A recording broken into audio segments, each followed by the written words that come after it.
Hey everybody, how are you today? Mozzie, congrats on claiming first, and thank you for collecting your daily void shard. Hope everybody's doing well. But everybody, as you can see from the title and the category, we're playing Genshin today, and we're doing the Snezhnaya Archon quest, which I'm really excited for. I mean, we got a lot of exploration in, but I decided to hold off on doing the story quest after. I'll take for the head pats. But I decided to hold off on doing the story quest after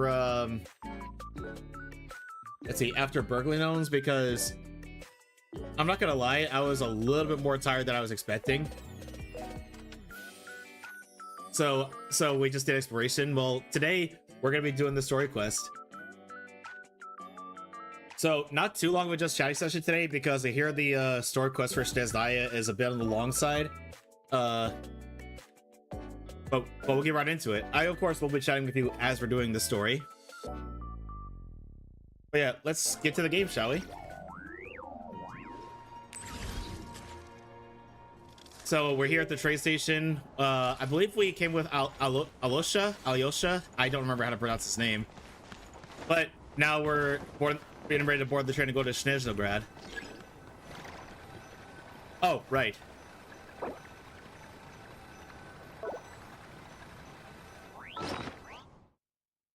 But yeah, other than work tomorrow, Moz, how are you doing today?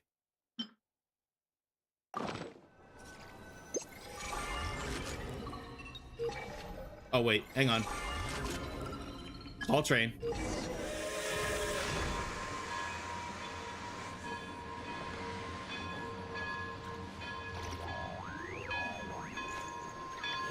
I'm good. Hung out with old man. Oh, how did that go?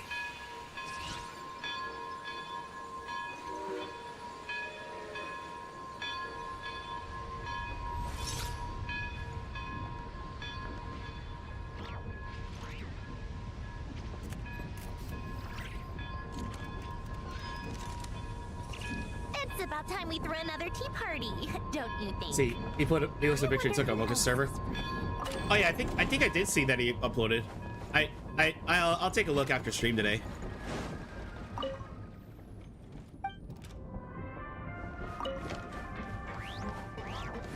Board the train and head for Snezhnaya.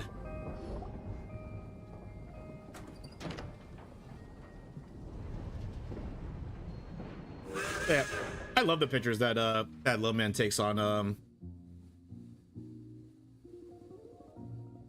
that little man takes on VR chat. They're so pretty. Kicks the door. Hi, Say. How are you?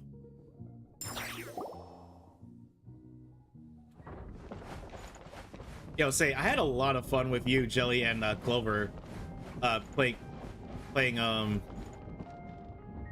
Berglund Gnomes. Give me a beer.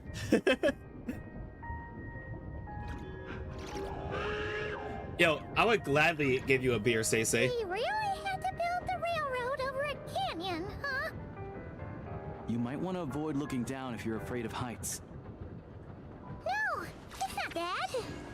Paimon's just praying that we don't have yet another accident. Oh, yeah, also, I had a great time with y'all yesterday hanging out in VR chat.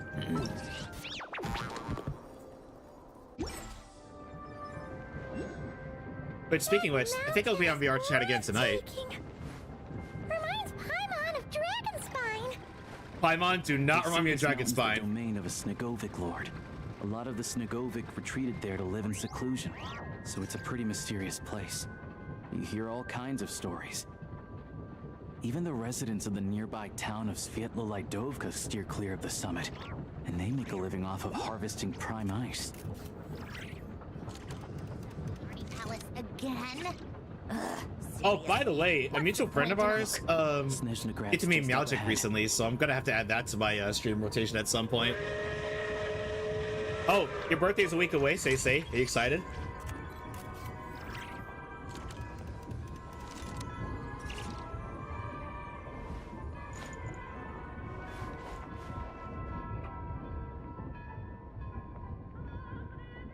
More nervous, but yeah. You'll be fine. You'll be absolutely fine.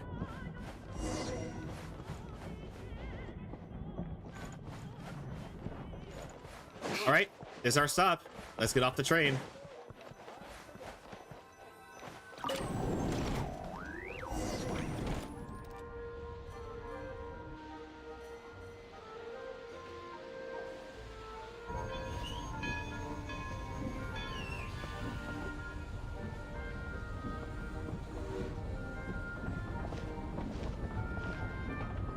Here we are. Welcome to Snezhnaya train station, the biggest transport hub in the nation. Well, we're here. Wow! It's so majestic! Just flying from one side to the other would probably leave Paimon out of breath! But yeah, everybody, everybody's just coming in. If you don't know already, my VTuber sister Say is having their birthday stream next Monday, and I believe it's all day. I'm not gonna lie, Say, I'm actually thinking of trying to take that Monday off so that I could be there. It's built for maximum efficiency. I've got the time, But so don't yes, worry. Transferring trains here can be a little tiring. In the future, you can use this train station to travel anywhere you want in Snezhnaya. For now, though, come with me. Let's get Paimon My Monday is checked off out. on work. Oh, let's go. So that works out for you already. This way. There's a lift car that goes straight to Sapoliarni.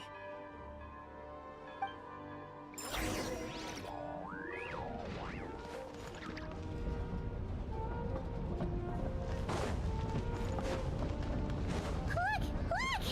They have really funny-looking heads! Paimon. And those ones are about the same height as Paimon! But it looks like they can't fly! Those would be Volkudlak and Domovoy. You'll also see the winged Vila and the snowborn Snegovic amongst others. No wonder! We'd heard that Snezhnaya used to be the realm of the dead. Paimon can really see it now. Furries everywhere.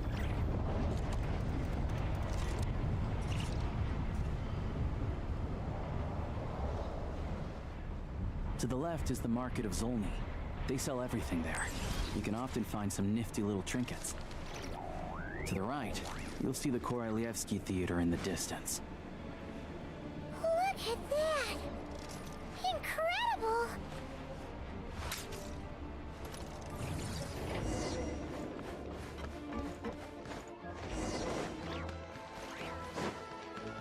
Right, Zapoliarni. By the way, if anybody's up for it, I plan on getting on VR chat after stream today, if anyone wants to hang out.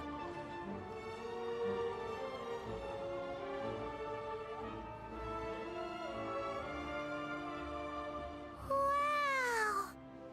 Snezhnaya is stunning! Seeing it with our own eyes makes all the trouble we went through to get here worth it! I agree. I found it pretty stunning when I first came here too. But I soon found out that stunningly beautiful means stunningly expensive. The prices here are crazy. Ain't that the truth? I'm just a small-time hunter, so Zolny is where I spend most of my time.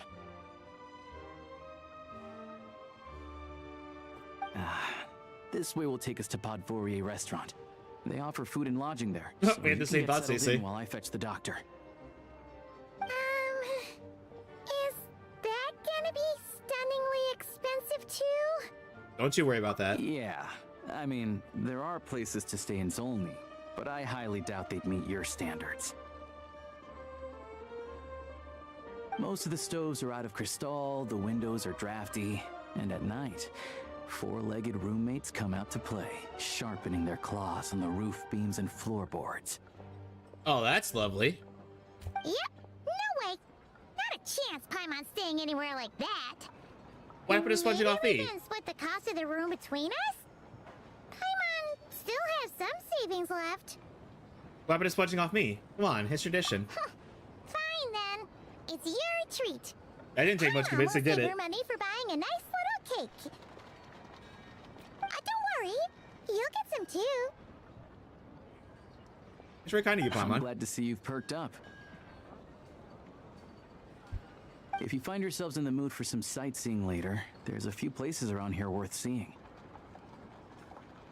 This way leads to Zapoliarni Palace, Oh, which hi, serves Shadow. as the How are you? Teresa's audience chamber and also her personal quarters. She's like the friend that says you can't convince. $2, you convince me. The comments in that one clip, you son of a bitch. I'm in. The adjacent block is kind of a city in its own right. That's Glupov, the headquarters of the Fatui. Inside, there's a munitions factory known as the Armory Palace, producing a constant supply of all kinds of equipment for the Fatui.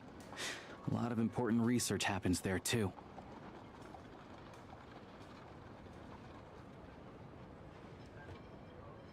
And over there is the Snezhnaya Vecha, where all the big shots meet regularly to make policy decisions. These places are best admired from a distance. I'm sure I don't need to explain why. Oh, trust me, this ain't our first run-in with the Fatui. Yeah, they probably have super strict security. We're not looking for trouble right now. The downtown area is near the center of Zapoliarni. That's where you'll find the restaurants, bookstores, and gift shops. Another place of interest is the Northland Bank, which is over this way. Oh, and I'm sure you'll want to make contact with the Adventurers Guild at some point, right? That's right here. With, surprise, surprise, it's Catherine. Ooh, speaking of adventuring, we use alchemy quite a lot. Do you know where we can find a crafting bench? Oh, by the way, I don't know if I should be talking about this, but I know what Catherine's gonna look like when we go to Conria. Just kidding.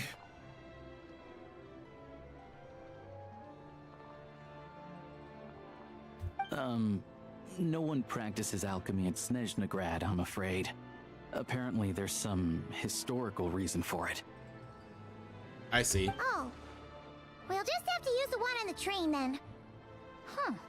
Kinda inconvenient. Wait, how come there's one on the train if that's Snezhnayan too?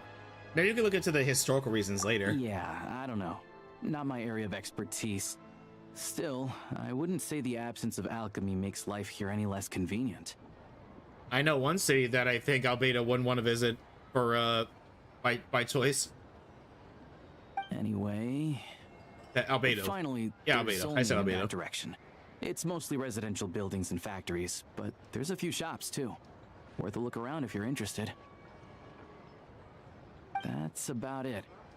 You guys go ahead and get checked in while I track down my doctor friend. Thank you, Sounds Alyosha. good. Thanks for all the recommendations. It'll be good to get out of the cold wind. Paimon's starting to feel another headache coming on. Let's get you inside. Podvorier restaurant is right this way.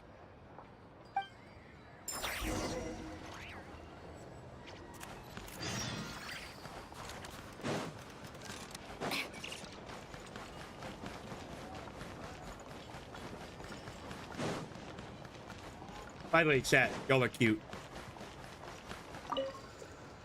25 stream streak. Thank you, Shadow.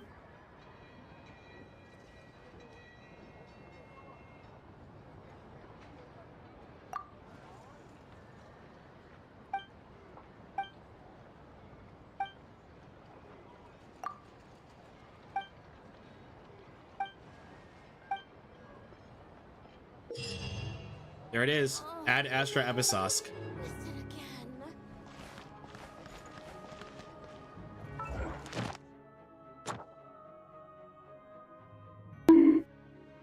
Ow! Hey, what was that for? I didn't even say anything horny.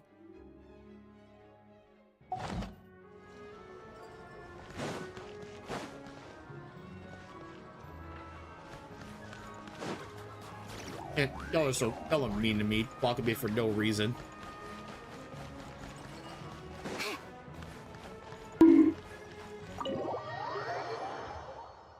Okay, stream's over. Bye, everybody.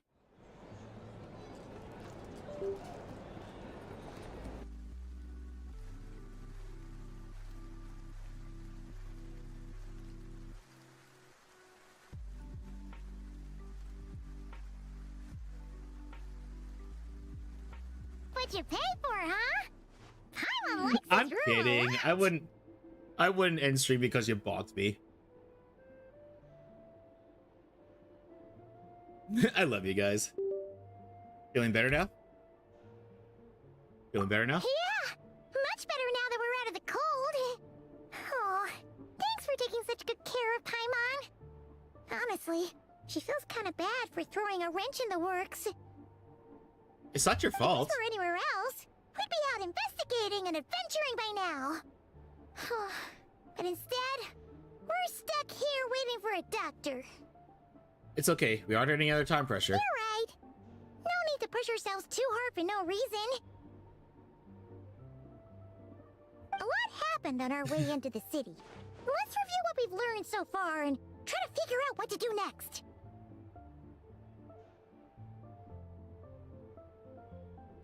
Obviously, the million more question is, what is this Aritza planning? Everything else leads back to that. Yeah, that was our main goal in coming to Snezhnaya. Sure was. And so far, we've learned that in addition to the Test seven move, eat nurses, Paimon. No, her we're not plan eating also Paimon. requires a ton of energy. But we won't get to see her anytime soon. Alyosha said that she went east to fight that big monster.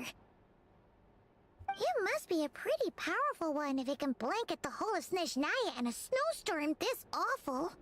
Mm-hmm. It's one of the first we'll need to face, I think. To be honest, what we're really lacking right now is information. The kind of information that only the higher-ups in the government would know. Not word on the street type of info. You're absolutely right, Paimon. Paimon can't think of a few people who might be able to help us. But... They're all Fatui. right! And when we left Nogcry, Sandrone specifically left a message reminding us which side we're on. So... it's unlikely they'd tell us anything confidential about the Tsaritsa's grand plan. It's still worth asking. Yeah, fair point. Besides, that Gloop-off place is right nearby. We've got nothing to lose, so it'll be a waste not to go. Question is, which Harbinger are we gonna run into? Arlecchino, Sandrone, Pantalone, or maybe we'll meet the Rooster for the first time? Or hell, maybe Rooster Worldwide will make an appearance again, because he's always there. There's gotta be someone there willing to talk to us, right? Maybe Arlecchino or Sandrone? Or possibly Tartaglia. But it's unlikely we could sweet-talk Arlecchino. Let alone Sandrone. She basically told us to stay in her lane already. Well, it's been a while since we last saw Tartaglia. Yeah, the last time was all the way back in Rain, right? Too bad we missed him in Notcry. Apparently, he came to help out. Hello. Is there a traveler in Paimon in there? That's Alosha. Come in. Yep, come on in. That's us. Hello. Oh, there's the doctor. I'm Dr. Luneva. Alosha mentioned that one of you is feeling a little under the weather. We'd be grateful if you could take a look at her. I see. So you're my patient today, yes? And you're, Faye, I presume? Everybody's been assuming that. Good question. Paimon's not too sure either, but she's definitely not the same kind of Fae as the ones we saw at the train station. Is that gonna be an issue? Not exactly. It's just, I'm used to treating human patients. Fae tend to be far more resilient than even the healthiest and most long-lived of humans. But don't worry, I do have some experience treating Fae. I've even diagnosed plenty of cats and dogs in my time. Safe to say, I have a fairly eclectic range of expertise. That's good to know. It'll be fine. Paimon's basically the same as a human. Right? We're no different when it comes down to it, are we? The biggest difference is probably your More appetite. like you don't eat enough. The more talking you do, the more you need to eat. Okay, that explains a lot. That explains why Paimon has to eat so much. I'm not convinced by that logic. Now, please take a seat.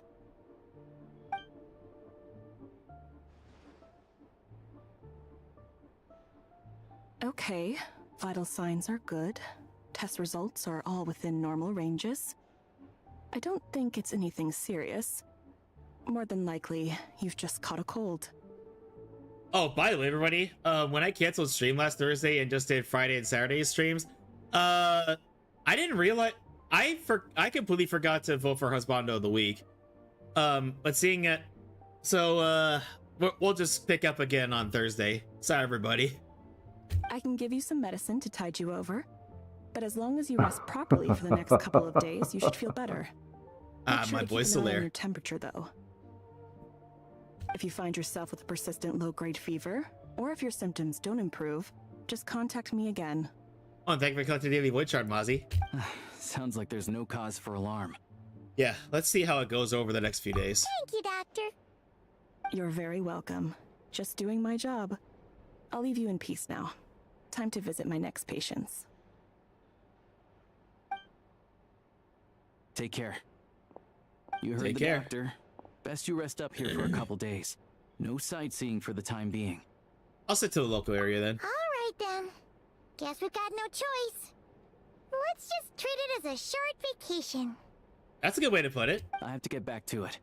If you need anything else from the doctor or me, go to the Hunter Trade Station in Zolny. The boss there knows how to reach me. Thanks for everything. Hey, no big deal. You saved my life in the Shadow Realm. This is the least I could do. See you around. Until next time, Alosha. All right.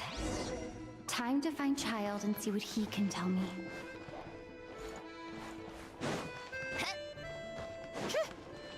Time to visit an old friend.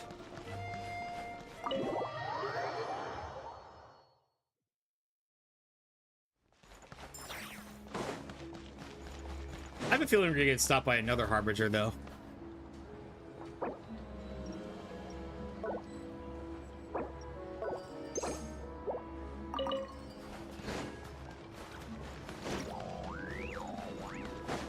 Yeah, I have a feeling that the first Harbinger we're gonna come across is not gonna be Child. But then again, I haven't run before, so I guess we'll see how it goes.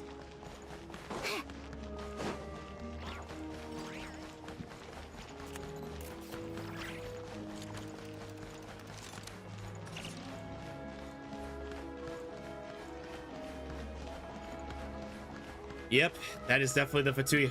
That's the Fatui headquarters, all right.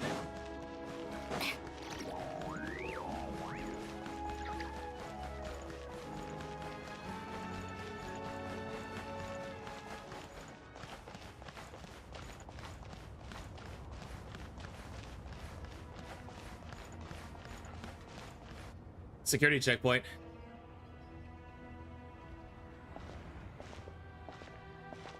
Hold on. Please display your invitation letter or permit. I'm looking for someone. Could you pass along the message? Glupov does not accept meeting requests without a prior appointment. You'll have to apply per the advertised booking process and wait until your invitation letter is issued. Well, we're old friends. I know they'll want to see me. Might I ask who you're hoping to visit? Harbinger Child Tartaglia. Another one who thinks the rules don't apply to them. I don't understand why people think they can just talk their way in here. You don't just show up and land a meeting with the Harbinger. Well, it usually works out for us. But I have to go through the motions for protocol's sake. Honestly, it's such a waste of time asking when I already know what the answer's gonna be. Wait a moment. I'll pass on your message. If Child is unavailable, you'll have to go through the proper procedure. I just like awkward wait outside Glupov with an Oh, Lord Child is a busy man. He's probably not in Glupov at the present. If I were you, I'd cut your losses. No point in waiting any longer. no, knowing them, they probably did the thing that retail workers do when customers ask them to check the back, which is go in there for a few minutes, stand there, and then come back out and give the answer that they would have given them had they actually bothered to look for something. Even if you two are old friends as you claim, please understand that the Fatui Harbingers are often busy with their official duties. They tend not to stay in Glupov for extended periods. Next time, stick to the rules. You'll make life easier for both of us, It's Snezhnaya. Greetings, Lady Marionette. Snezhnaya? I'll take care of our guest here. It's her first time in Snezhnaya, so it's no surprise that she doesn't know the rules yet. I trust no choice words have been exchanged. No misunderstandings I should be aware of. No, Lady Marionette. No incidents to report. Whew. That was a close call. Good thing I played it cool. I'm the one who showed up unannounced. This gentleman has been very accommodating. Is that right? Good to know. Wait, where's Paimon? She's recovering at Pavori restaurant. Under the weather? That's hard to imagine. She's always buzzing with energy. Yep, but it actually is possible. Who would have thought it? I take it she's still adapting to the climate. Happens to a lot of people. It's even colder here than in Nodcry. Has she seen a doctor? I can get you one if you need. She's already seen a doctor. She said it's nothing serious. All right then. Well, let me know if you run into any other problems. Did you go out here specifically to see me? Why else? I was just about to sit down for some much-needed tea time when I heard that an old friend of Tartaglia's had shown up outside. No appointment, nothing. And, as obnoxious as it may be to show up uninvited at Glupov, I couldn't help but take pity on the poor soul who was waiting outside in vain. So I had no choice but to abandon my freshly brewed piping hot tea and come to see this mystery guest for myself. You already guessed it was me, didn't you? Well, I felt our time working together in Nodcry warranted some courtesy. She is such a tsundere. Freeze to death out here in the wind. Unfortunately, I can't invite you inside either. The rules of Glupov wouldn't allow it, and as a Harbinger, I have to lead by example. That makes sense. On the plus side, Snezhnograd actually has some class, unlike Nasha Town. Torchlight Books has a very nice selection of teas and cakes, so we can catch up there. Your treat, of course. Oh, why? Because I already wasted one perfectly good cup of tea today. That's why. You know what? Fair point. Wait, what would happen if I were trying to go through here? Okay, nothing. Okay, let's catch up over some books and tea, I guess.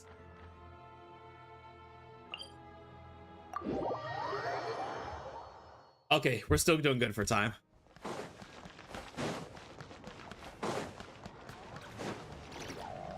Oh, by the way, everybody, I do have a Saturday stream planned. I was planning to start at 3 p.m. to play some Helldivers, and then do the art chat party. But if more people want to collab, I would be willing to start earlier in the day if that would be more convenient for everybody. I've ordered for the both of us. No objections, I assume. I'm sure you trust my taste. No problem. Okay, let's get down to business. I'm guessing you don't actually have any urgent business with Tartaglia, per se. You just want information, right? Yep, you got it. But how's he doing anyway? Wanna take a guess? Has been picking fights again. Of course you'd say that. You shouldn't underestimate Counselor Tartaglia, you know. Counselor? That's right. I'm sure you've heard of the Snezhnaya by now. Well, he's busy preparing some paperwork for their next meeting. They'll be discussing yet another extension to Project Stuzha. It's basically all anyone cares about in Vetcha these days. Tartaglia, counselor. Sorry, it's just a little hard to imagine. Yeah, he's more of the shoot first, ask questions later sort, isn't he? You of all people would know that. It all started with a very detailed letter that Capitano left for the jester, Piero, before leaving for Natlan.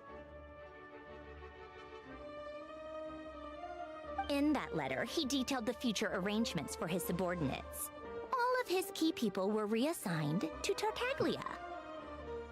I guess he'd already prepared to leave us for good all the way back then. But Piero didn't reveal the contents of the letter until the events in Natlan had concluded. Why Tartaglia? That was his reaction, too. Why me? With a bewildered look on his face. I could just imagine it too. He'd always assumed Capitano looked down on him. He was a man who kept his thoughts to himself and barely spoke to him the whole time they'd known each other. Fair enough. But he occasionally brought Tartaglia along to my tea parties back in the day. So to the rest of us, it was clear that Capitano had quite a lot of respect for his young comrade. By the rest of us, I mean my tea party regulars. Arlecchino, Rosaline, and... actually, not Columbina. She was probably oblivious to it. Anyway, then the Liu-S situation happened. Normally, it took a lot to get under Capitano's skin, but that time he was furious. It's not really my place to talk about it, though. You can ask Tartaglia about it sometime. I'm guessing it wasn't pretty. Basically, Tartaglia probably had the wrong idea about Capitano all along. Right up until Piero revealed the letter he'd left behind. Capitano believed that despite Tartaglia's immaturity, he showed great potential. Plus, he possessed a kind of purity rarely seen among members of the Fatui. That makes sense. Yeah, it's one of the few things that I'd agree those two have in common. But there's one other reason why Capitano chose Tartaglia to assume command of his troops. He knew that after he was gone, several of the others would swoop in on his army like vultures. With the ones who stood to benefit the most being the Rooster, Pulcinella, and Regrator, Pantalone. Once they divided Capitano's troops between them, they'd be more powerful than ever. No one would be able to stop them. So, you can see why Capitano chose to hand that letter to Piero, right? Because the jester needs to maintain a balance of power? Exactly. Piero also needed to back a harbinger as soon as possible. And all things considered, Tartaglia was the best choice. Even though Tartaglia has had the support of Northland Bank for a long time, he and Pantalone are ultimately not cut from the same cloth. I'd say Capitano made a good judgment call. Anyone else caught in this situation would probably feel like they'd been hung out to dry. His best course of action will be to distance himself from any shady business, while still maintaining friendly relations with Pantalone, but seeking Pulcinella's support at the same time. Are you sure it's okay to tell me all this inside information? What's the point in having a tea party if you don't spill a little tea? But Besides, none of this is confidential anyway. Ask any journalist out there. They'll give you all the lurid details. You'll see it firsthand if you ever sit in on a session of the Snezhnaya. All the factional strife, whether open or unspoken, it plays out for all to see in that one little room. Having a voice in the Vetcha is the only way to steer policies in your favor. So, every person in that room represents a particular interest group. Pantalone, for instance, represents the financial sector, and Tartaglia represents the Fatui soldiers. Personally, I have no interest in political jousting, but since I have a number of engineers and researchers under my command, I have to make their voices heard. That makes sense. Then there's Pulcinella, the linchpin of the Vecha. He represents politics itself. Everything involves him, so nothing can bypass him. Any issue that comes up, he knows how to mediate. That's what the Tsaritsa values most about him. This explains a I'm lot. starting to see why everyone is so frustrated with the way things are, but also powerless to change it. A complex web of interests connects all parties involved, and the Tsaritsa sitting at the top adds another layer of complexity. It must be nearly impossible to come up with a perfect solution. It's probably putting it lightly. All right, I'm done carrying this conversation. Time for you to answer a question of mine. Shoot. You must have known that you can get the info you needed from me. So why was Tartaglia the first person you asked to see and not me? Well, Mace, you're not jealous, are you?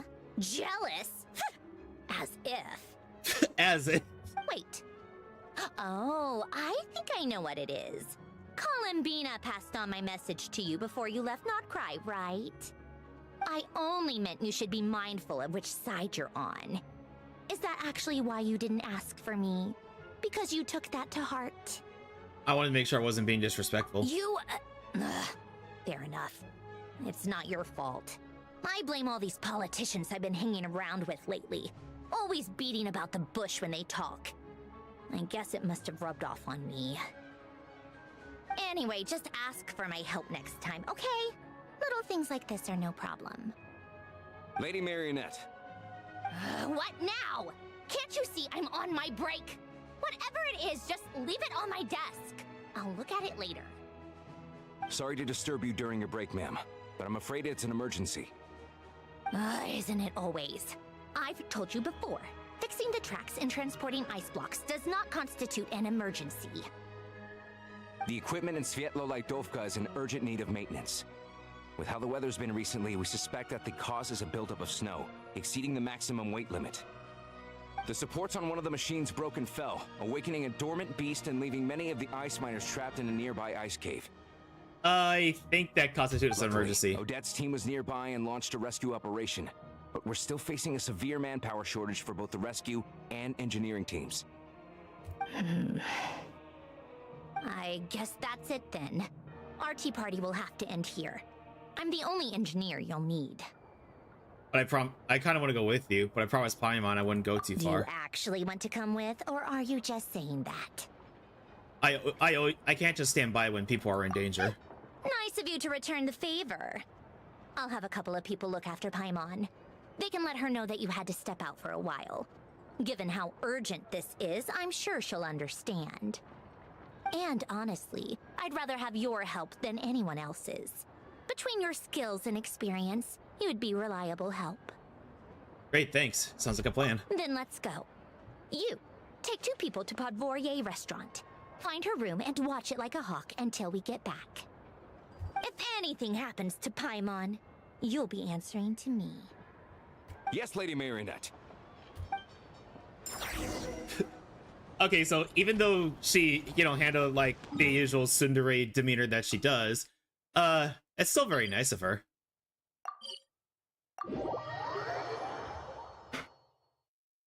Time for more snow, damn. They weren't exaggerating. This is really dangerous. It's a good thing only one of them broke. From what I've been told, most of the trapped miners are over in that direction. I'll go rescue them. Yeah, you do that while I check the rest of the equipment. I'll evacuate the people around here as I go. Meet me back here as soon as you're done.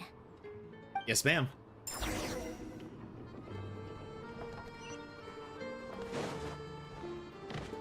Okay, time to get them out.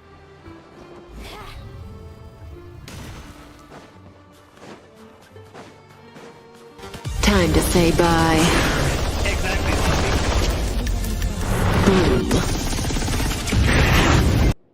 Don't go any further. There's Odette. It's too dangerous here. There's a highly aggressive monster on the prowl. You need to leave, now. I'm with Sandrone. Ah, I see. You're the backup from Snezhnaya. Well, I'm Odette. Good to meet you. Good to meet you. Ah, so this is Odette. She was the first member of the Fatui on the scene. There are 5 people trapped in the cave. Monster type is unknown, and so is its location. Not gonna Let's be a go. problem. Every second counts.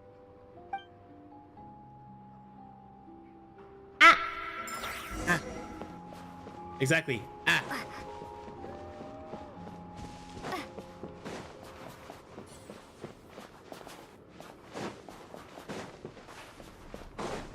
Careful.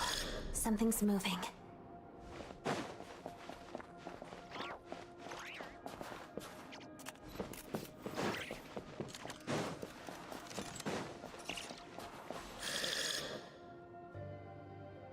This must be the monster's shadow. Looks like a tough opponent. Snowflakes.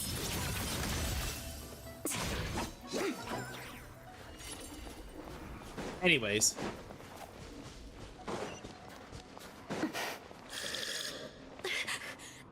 Stay back!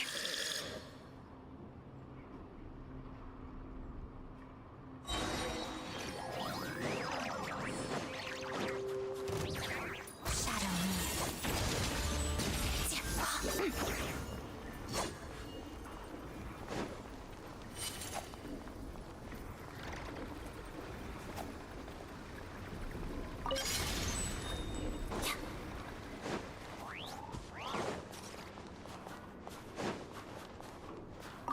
Ah.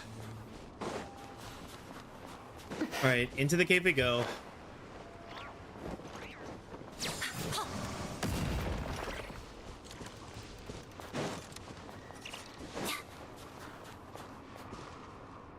I see them. They're right behind the monster. The monster seems very agitated. That's It the could attack monster? at any moment. Let's make the first move.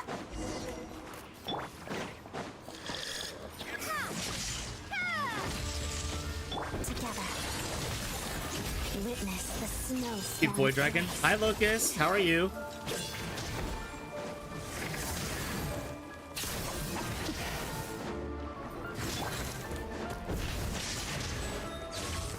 Let's begin.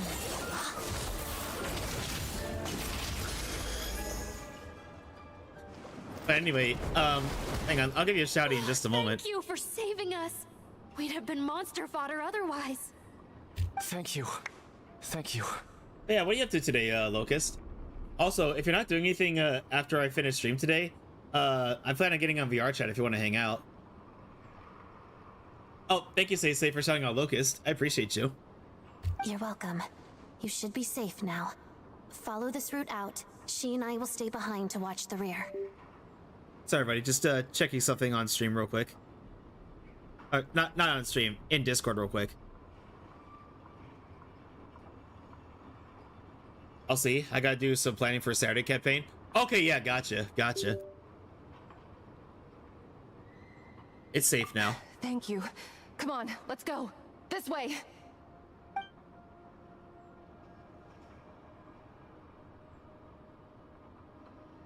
I've searched the area.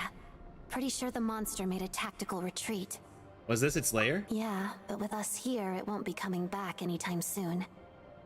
It may be small, but don't be fooled. It's a ferocious beast. People are just food in its eyes. It's lucky we got here when we did. The trapped miners have Reaper been Dragon? successfully Yes, she evacuated. is. Time for us to leave. Adorable Reaper Dragon.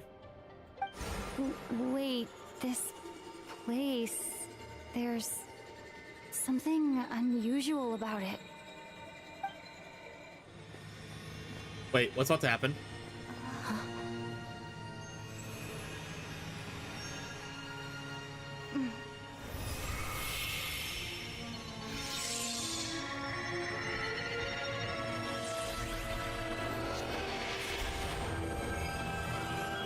Oh? What is that? I don't know. It's back? Guess it has family.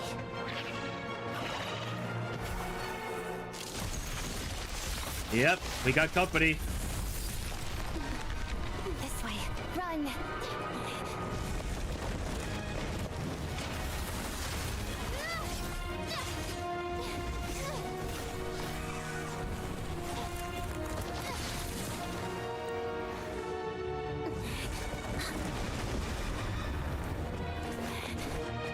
Aldette will be fine.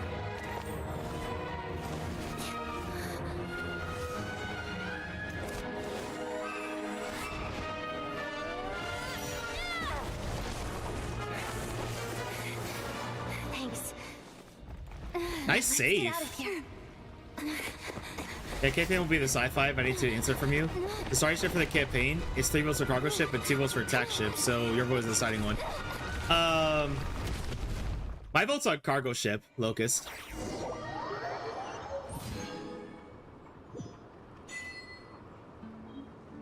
Oh yeah, we got Traveler's signature weapon now.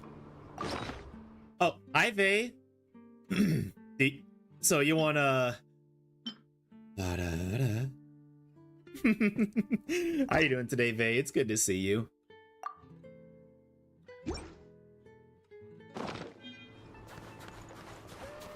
Ten out of 10. It's good to see you, Vey. Hope you've been doing well. Everybody, if you aren't already, please go check out my good friend Vey. Vey is a very sweet streamer friend of ours, and I love their vibe, and they play all sorts of great games. Whose weapon did you get? Oh, it's a new one. It's a Traveler's signature weapon. It's like this one is specifically made for them. Oh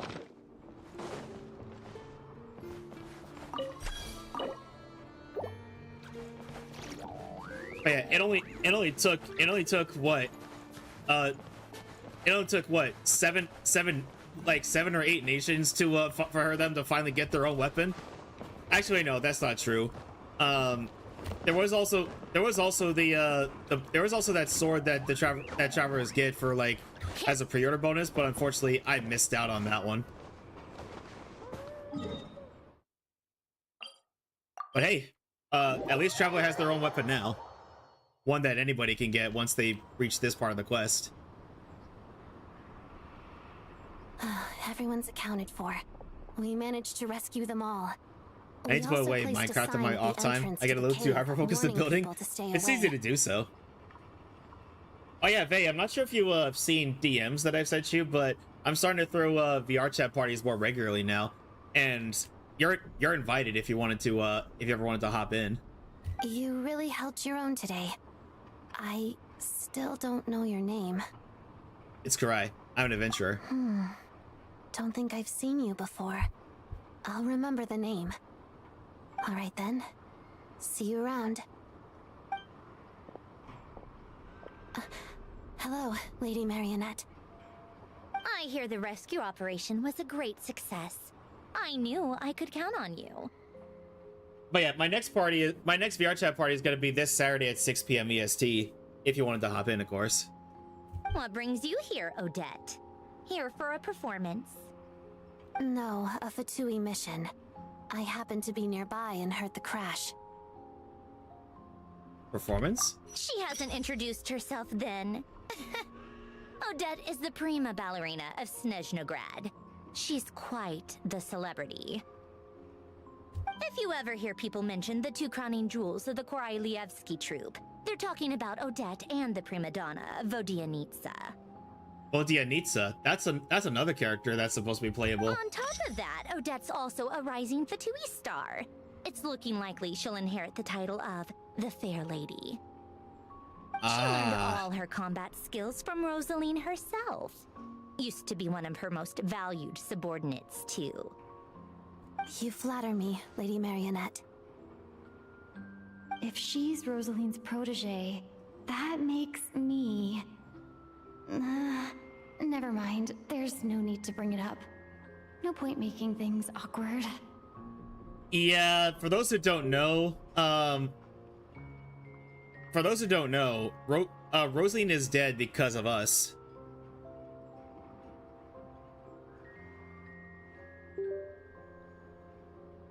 No wonder you're such a keen fighter. How's progress on your end, Lady Marionette? Equally successful. I finished reinforcing all the equipment. Took me a little longer without Polonia's help. But the outcome is the same, of course. Even if the heavy snowfall summoned by that monster lasts for another 3 months straight, this equipment won't give way. All right, now that we're done here, it's time to get out of this blizzard. That's it? Isn't there more to be done here? Sure, but Snezhnograd will send someone to investigate and draw up a relief plan. And I guess I'll have to write the incident report myself this time, since it involves a mechanical malfunction. First, Pantalone needs to approve the budget, then Pulcinella has to sign off on the plan. Once they've argued it out and reached a compromise, we can move forward. That's the rough process anyway. Could take anywhere from a couple of weeks to a couple of months, depending on how smoothly it goes. In the meantime, the people here just have to wait? Yep, nothing we can do about it. There's a whole stack of incident reports like this back at the office. The snow has eased a little for now, but there's no telling when that will change with that monster still at large. Fuel for heating is in short supply, and relief is weeks away. There's no immediate threat to life, but still.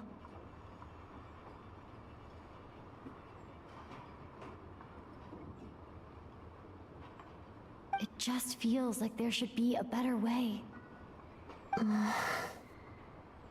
Hey, quit daydreaming. Let's get back to Snezhnograd. Copy that. When did you get a new sword? I found it in a cave. It handles pretty nicely. You have a...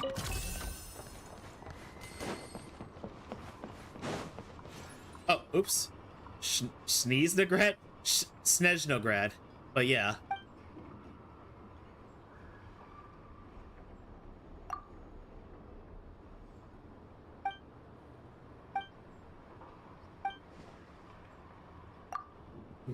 I didn't mean to start that.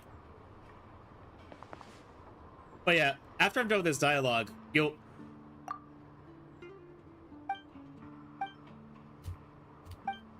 After we're through this dialogue, I can show you the city of Snezhnograd. It is quite the sight to behold.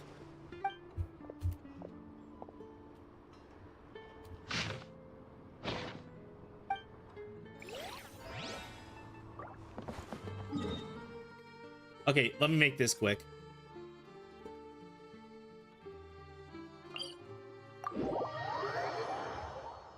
So, this is the city of Snezhnograd.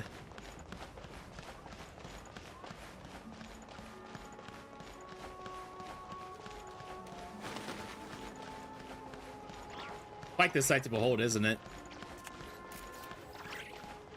But anyway, everybody, we have ads starting in a couple minutes, so I'm gonna go ahead and step away real quick and take care of some stuff off camera real quick. But once the ads are done, we'll be right back and continuing the story. So where's Elsa?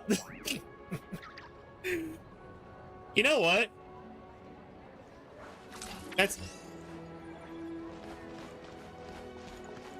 like, you know what? I could totally see this being fitting for Elsa. So I'll be right back.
Okay, welcome back from ads, everybody.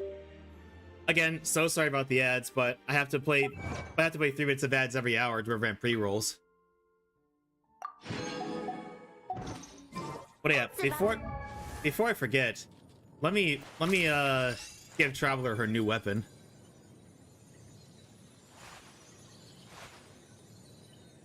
Traveler, where are you? There you are. The sort of narcissistic croids served us well. But, yeah, there we go. Blade enhancement details? Your enhancer blade is activated after using the cryo to awaken and connect to the statues of Snezhnaya. Each statue of the 7 can bless this at... Oh, okay. And we throw another tea party, don't you think? I wonder who else is free. So it can't be enhanced by normal means. You have to progress the quest and explore to enhance it, which I guess is fair.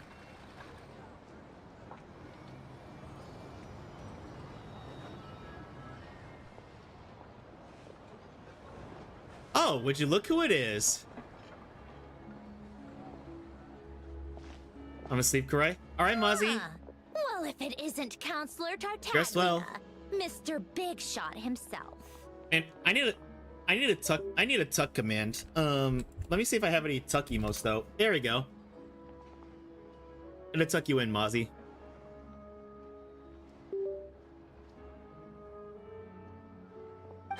Go easy on me, all right? I'm still recovering from the interrogation the real Big Shots put me through. Hey, comrade, it's been too long. I heard you came looking for me earlier. Nicest surprise I've had in a while. Good to see you too, Odette.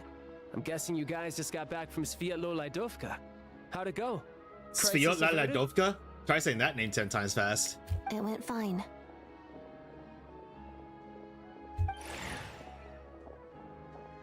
How about you? Any new developments? Not really. Same as ever. Growing opposition to Project Stuja, and the usual rebuttals are starting to ring hollow. The results of the mock vote were pretty dire. Pulcinella was fuming. I've never seen the old man so angry. That's not good news. It takes a lot to rattle him. Yeah, obviously if push comes to shove, there are ways to crack down on dissent. But... Sorry, I have to ask something. This is going to sound blunt, but may I? Huh? Of course, fire away. It sounds to me like everyone's tearing their hair out trying to figure out how to deal with opposition to Project Snezhnaya. But what exactly is this project's purpose? And how can it be so important that even people like you two refuse to stand up for the ordinary people of Snezhnaya? Interesting. I gotta hand it to you, comrade. You sure don't mince your words. Excuse her? What does she mean? Refuse to stand up for ordinary people? Oh my gosh. How does she dare speak to the Harbingers like that? Well, we've known them for a while. Are you interrogating us now? It's okay, Sandrone. Let me explain. I think I understand where she's coming from. If I could, I'd take your side right now. In fact, my position's very similar to yours. I've only held back on casting a dissenting vote in the Vecha because the Tsaritsa would never let me get away with it. Still, I have a responsibility to the Fatui armed forces, so I do what I can to make their voices heard. Most of them are just regular folks from small towns far from the capital. I'm sure you've seen how much those kinds of places are struggling right now. Oh, and for what it's worth, I'm from Arepasak myself. Things aren't going so swell there either. Right, so this affects you directly, hence my question. The Tsaritsa wants to create a better, safer future for the people of Snezhnaya, but she's thinking long-term. I don't doubt that from where you're standing, Project Snezhnaya seems to be creating all sorts of issues for everyone. But considering the Tsaritsa's vision for the future, these are sacrifices worth making. Sounds cold, I know, but I promise it's not as black and white as it seems. Maybe Sandrone and I can't oppose Project Snezhnaya outright, but we're constantly raising our concerns in Vecha meetings. And even though we can't put an end to it, there are plenty of other ways to make a difference. We're trying everything we can think of, and so is Pulcinella. I respect Her Majesty the Tsaritsa and trust her decisions. But at the end of the day, I'm still just a normal guy who cares deeply about my homeland. And my family, who all live here. There's no way I would ever abandon them. As contentious as things can get within the Vecha, there's no selfishness or malice behind it. Everyone wants to get through this period as smoothly as possible. The issue is that there's no way of pleasing everyone under the present circumstances. Most of the time, we're trying to decide on the lesser of two evils, which obviously isn't a great look. But that is not the same thing as being blindly loyal to the Tsaritsa. No one's got their head in the sand here. We're all well aware of the way things are. We're just doing our best to make it work. In fairness to Sandrone, she rushed to Svietlo Laidovka's aid the moment she heard that people were in danger. And even Tartaglia, who used to only care about the thrill of the fight, is clearly doing his best to rise to the demands of his new role as counselor. Sorry, maybe my question was a bit rude. Hey, come on. There's only so much we can say, so don't press us too hard. Look, I know how untenable the Tsaritsa's position looks if you don't understand her motives. Maybe you've heard already, but she's currently leading her army on a campaign to the east to defeat the monster that's been causing these brutal blizzards. Striking that monster down will be a significant step in dealing with the present energy crisis. As laser-focused as she is on realizing her lifelong ambitions, she's still putting time and energy into taking down this powerful monster. I wonder, will we get to meet her this update or no? To me, that says a lot. If she thought Snezhnaya and its people didn't matter in the grand scheme of things, why would she waste her time on something like this? You have a point. Thanks. I meant every word I said, though. I wasn't just trying to placate you. I've already done more than enough diplomacy for one day. I still think this adventurer raises a very important point. Our two Harbingers have made their positions very clear. But there are many others in the Vecha who must feel trapped and forced to vote against their conscience. I think it's a very valuable quality to be willing to speak one's mind, despite the risk of offending powerful figures. It's mostly because we know each other quite well. You can say that again. I highly doubt we'd feel the need to explain ourselves so much if we didn't know you so well. Forgive me, adventurer, but might I be so bold as to ask about your background? How is it that you can converse so openly with two harbingers? We're not about to tell her that we're the reason that her mentor is dead, are we? Oh, haven't you been properly introduced? Easier said than done. I like to think I'm not the kind of person who goes around busting open people's old wounds. I've only learned her name so far, and no details of her experiences. Is something wrong? Uh-oh. Is there no avoiding the subject of Rosaline? No, it's just... all right. I guess there's no getting around it. This is the world-renowned traveler who helped resolve the storm terror threat in Mondstadt, cleaned up after the mess I made in Liyue, and then went to Inazuma, where there was a duel before the throne in which the traveler defeated Rosaline. Oh. I'm sorry.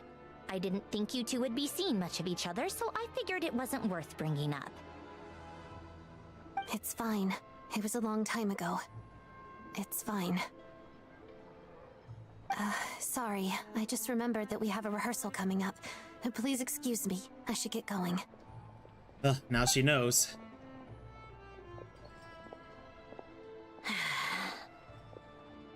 I've mentioned this to you before, remember? She was Rosaline's most valued subordinate. But they didn't actually get along. Oh. Not that Rosaline was really the type of person to make friends, but death has a way of resolving a lot of conflicts. Don't let it weigh on you. Like she said, it was a long time ago. It's in the past now. Odette has a very different personality from Rosaline. Give her some time. I'm sure she'll work through it. Oh, by the way, where's Paimon? It's not like her to hide away. She hasn't been feeling well, so she's resting at Podvorier restaurant. I got a couple of my people to look after her while we were gone. Oh, right. Sorry to hear that. Poor thing. Reminds me of when Tonya was little. They really care about her. She really felt the cold back then. Used to get ill all the time. I felt so bad for her seeing her lying in bed, coughing. She was so mature for her age, though. Whenever someone came to visit her, she'd greet them with a smile and would never complain. I'm sure Paimon's a good kid, too. You're a little short on manpower, right? Let me have a couple of my people take over for yours. I'll send my most capable and reliable. They'll make sure Paimon can recover in peace. Well, that would be great. Your people are more qualified. Thanks. Hey, don't mention it. I'm sure you have things to do. Hopefully this takes a load off your mind. So no more accusing me of not being on your side, all right? One last thing. I just remembered something. So, I met the Jester when I first arrived at Snezhnaya. Already? That was quick. He seemed to know who Paimon was. I want to see him again to clear things up. I'm afraid I can't help you there. Our director's recent movements are confidential. Even we're not in the loop. If you hadn't told me, I never would have known he'd gone south. I assumed he'd been in Glupov this whole time. Oh, I see. Got it. Well, I guess I'd better go sort out Paimon's security situation. I have some other work to catch up on at Glupov anyway. Me too. I have an incident report to write up. Let's leave it there for now. Sure thing. See ya. I guess everyone's in a difficult position. But Tartaglia's right. I have things to do. Things I want to do, and things I ought to do. To start with, I should go ask Alosha if he knows of any way to help Svietla Ledovka. Svietla Ledovka. Svietla Ledovka. Yeah, try saying that name 10 times fast. Hang on. I wanna go claim these rewards real quick.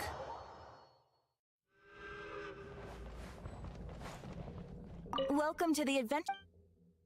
Oh, that's the Bandersnatch. Isn't that the name? Isn't that the name of a creature in the world of Alice in Wonderland?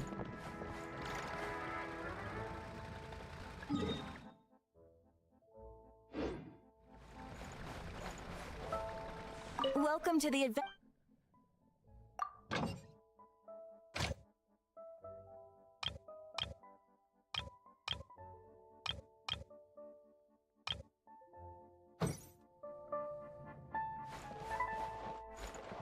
Wait, where are those rewards that they mentioned?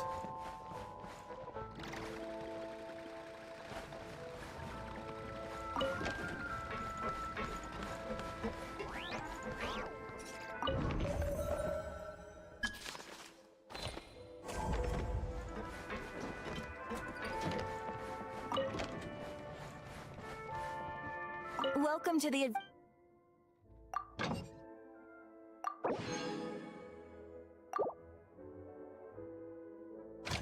See, Snezhnaya, let's get some of the star fruits here.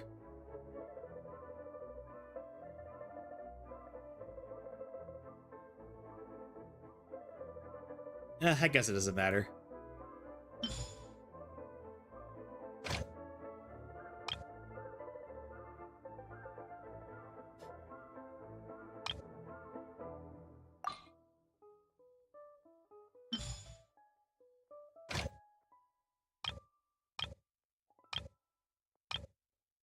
I just realized instead of saying dispatch again, I put them in, okay, not a problem. I could just, where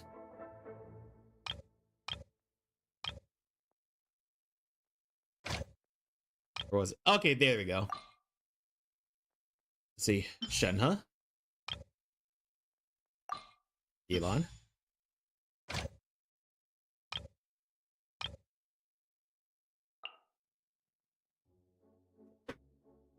There we go. That's more like it.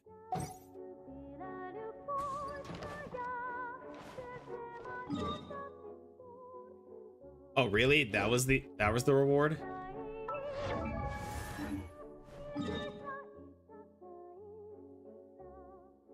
But anyway, let's go find Alosha. How strange. This sword seems to be vibrating of its own accord.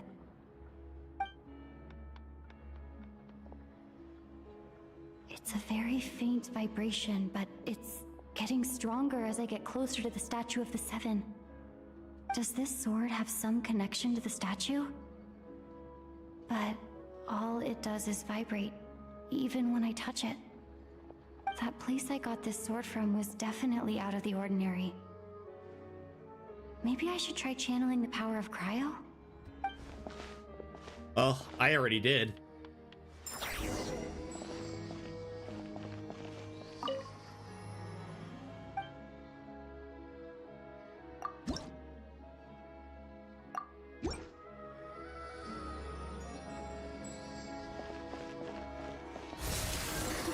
It worked! There really is something special about this sword.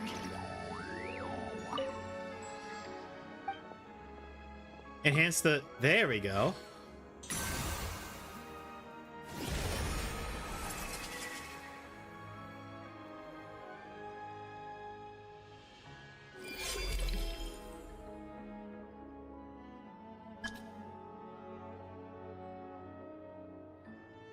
Oh. I'm guessing that means I have to do with all of them. Happened, but I'm pretty sure this sword just got a little more powerful. I'll have to try the same thing again when I come across another statue of the Seven. In the meantime, I better go find Alosha.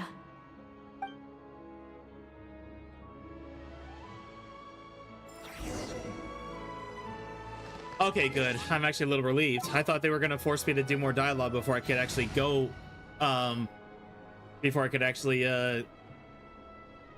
do the thing with the sword. This world is full of...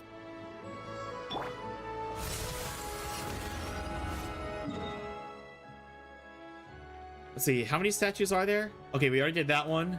And then there's that one, that one, that one, and that one.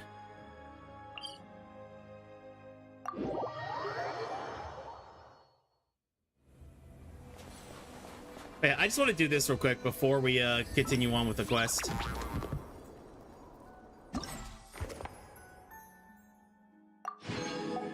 Oh, right.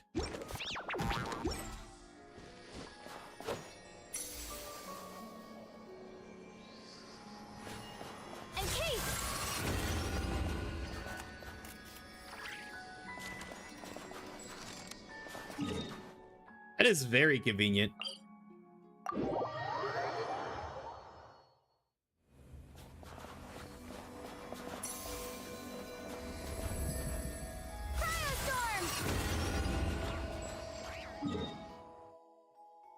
So I was hoping that cryo traveler would be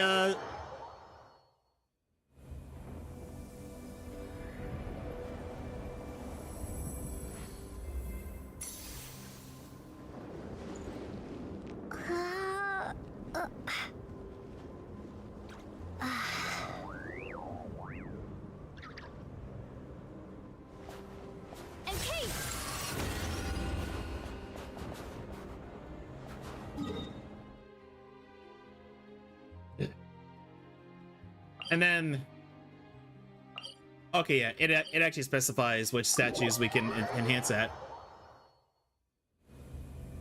Then there's just this one.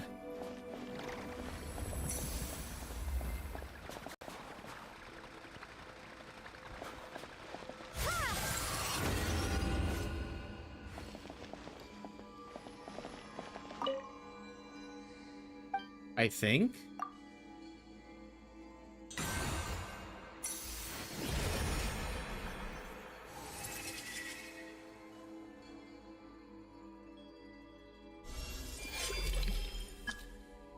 Sweet.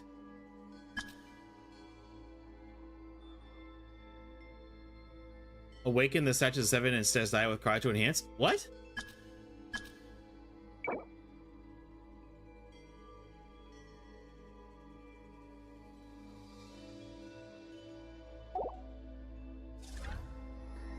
But I thought I already did.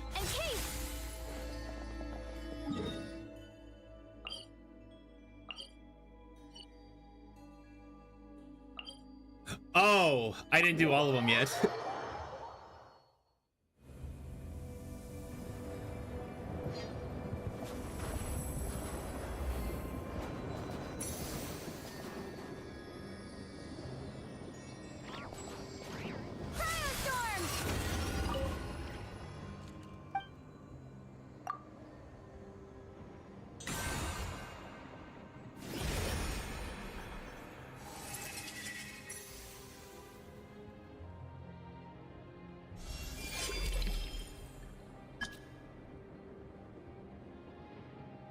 See, awaken the statues of 7 as I required to hand. But I did. What do you mean?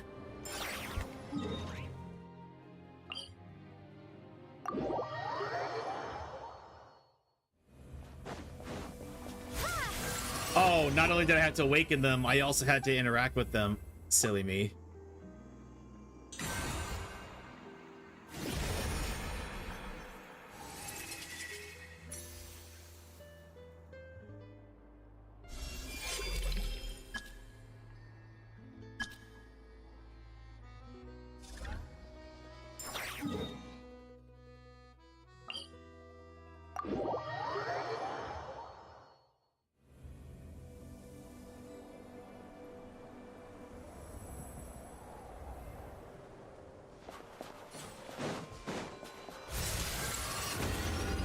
Oh, shit. There.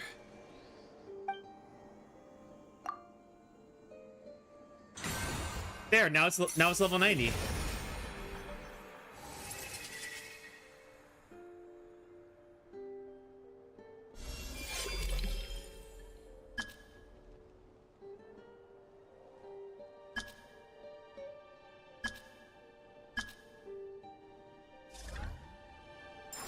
Wait, did I just have to go back and forth to the statues to enhance this? Oh, I'm guessing we won't be able to unlock more of it until we explore.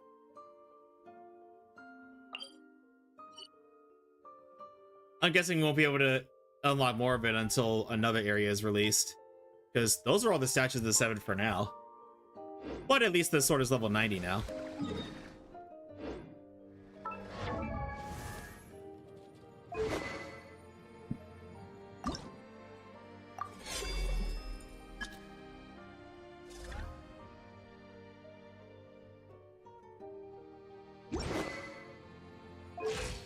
Oh yeah, the traveler has her own sword now. How awesome is that?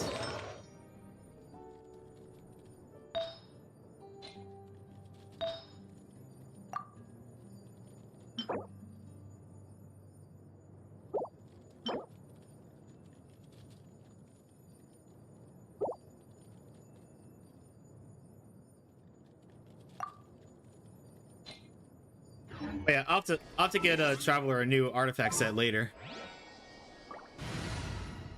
I'm guessing her refinements are not going to be available until we explore more of Snezhnaya in a future update, which is fine.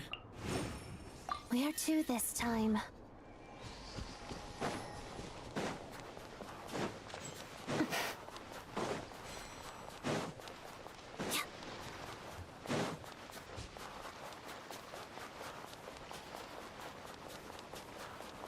Oh wait, why am I running? I could just go this way. Silly me.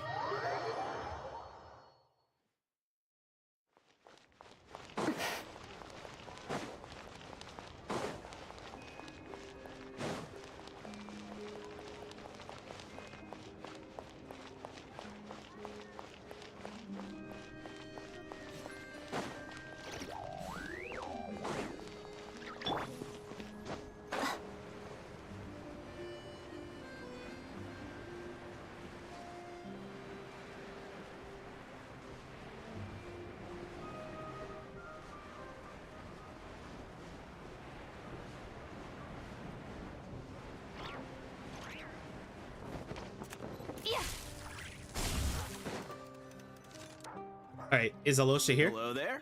How can I help? I'm looking for Alosha. Ah, sure thing. Give me a second. I'll go fetch him for you.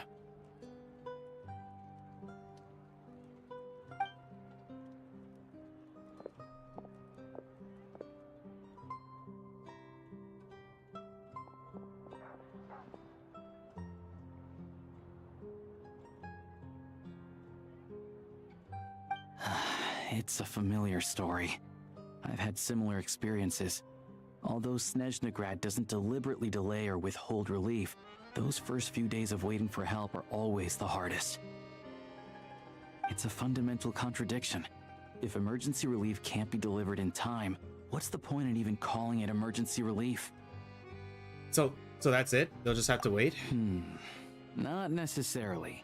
I think there's a good chance that Kresnik Crystal from Stratomeros will start flowing into the market. Really? Why? When we resolve Stratomeros' energy issue, it's like we open the floodgates. A huge backlog of Crystal is now available to the townspeople. There's no way they can use it up at once. A lot of them will probably stockpile it and slowly work their way through. Probably a good idea, since energy prices are only going to keep rising. But there will always be people who urgently need Mora. So they'll sell it to the highest bidder. Exactly. At the current prices, selling Crystal is an easy way for an ordinary person to make a fortune. Hey boss, how much do I have left in my account? 1 second, let me check.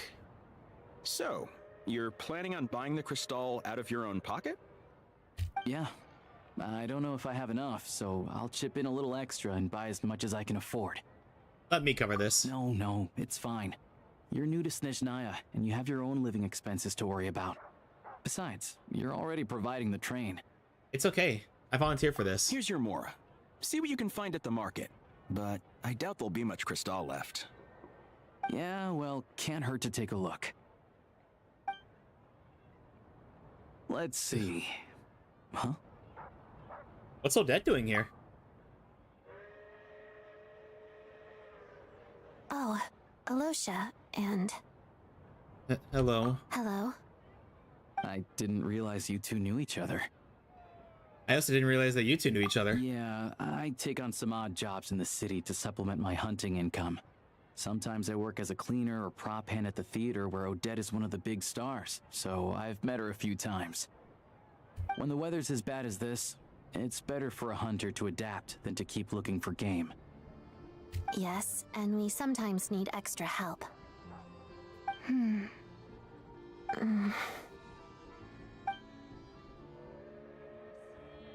Wait, why is the atmosphere so awkward? I thought things went pretty smoothly in Svietlolaidovka. That's... So, what brings you here, Miss Odette? Looking for some new props? No.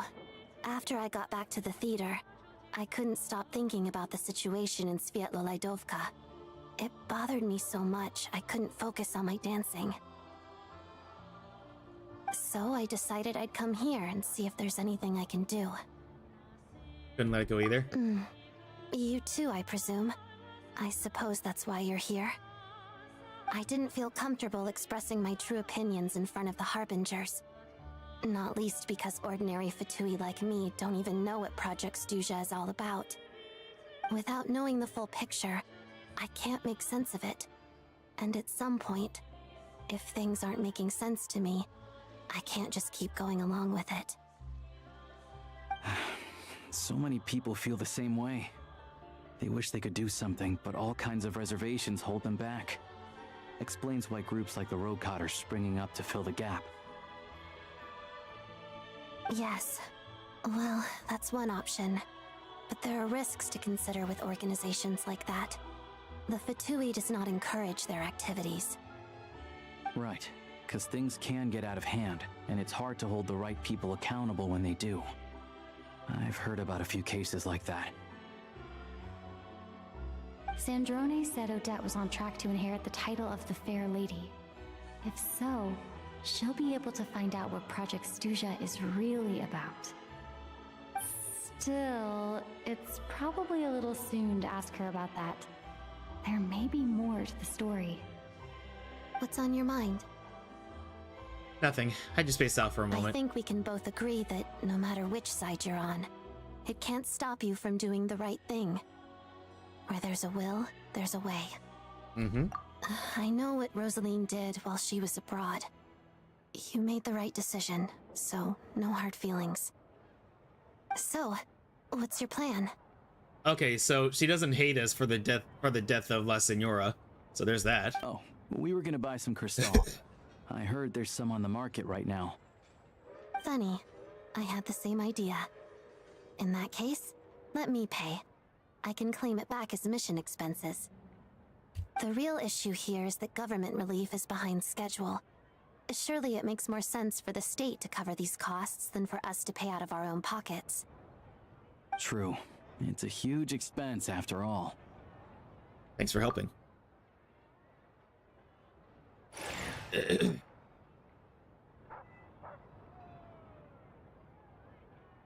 Oh, are they out?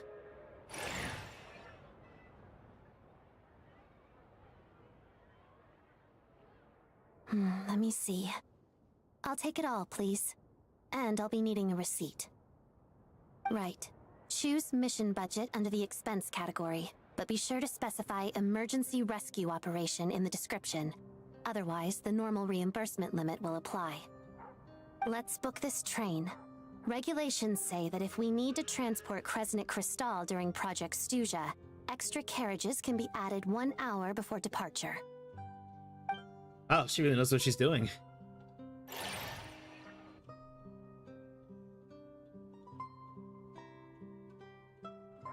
That should do it. The train will be escorted to its destination by Fatui guards. This is my first time seeing you handle Fatui affairs, Miss Odette. It seems you're as skilled an officer as you are a dancer. You flatter me. It's only because I've been doing both my whole life. Well, that's part of why you're really good at it.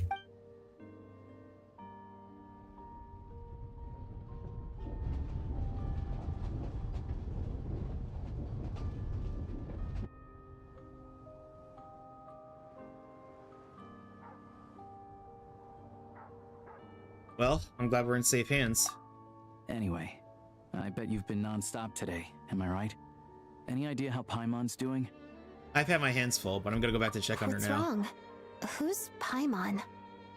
Her travel buddy hasn't been feeling well. She caught a cold right after they got to Snezhnaya. Sounds like she's important to you. I can't believe you've been dealing with this on top of everything you've been doing to help the people of Snezhnaya. I couldn't turn a blind eye to her suffering.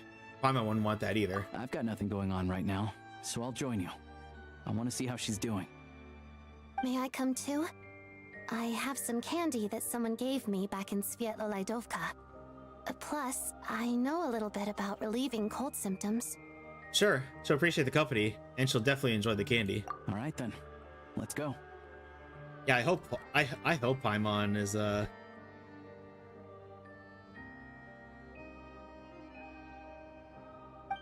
I hope Paimon is doing better now. I still don't know what the deal is between these two, but at least the tension seems to have vanished. A good sign, hopefully.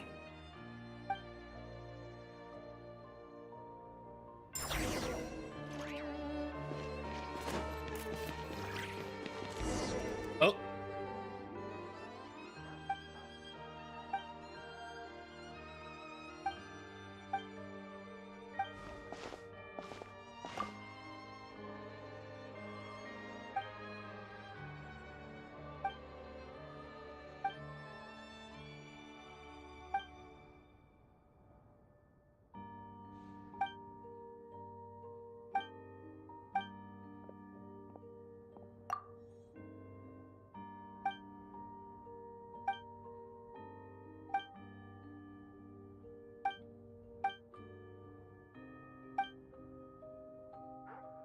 Why don't you let me take it from here?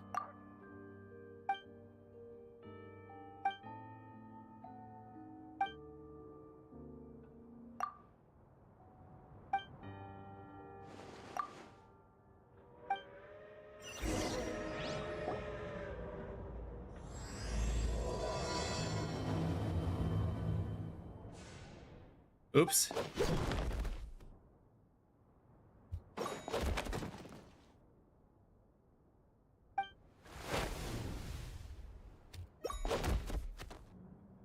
Care to try again?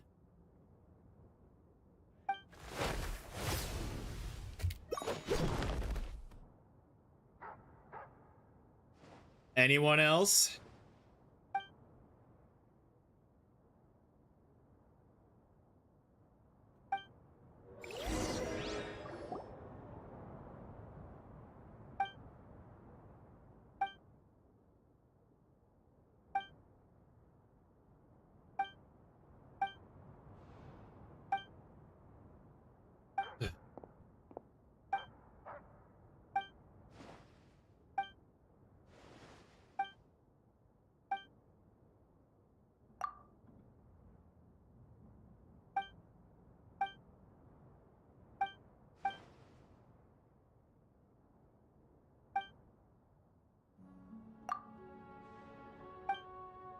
I wasn't expecting this now, was I?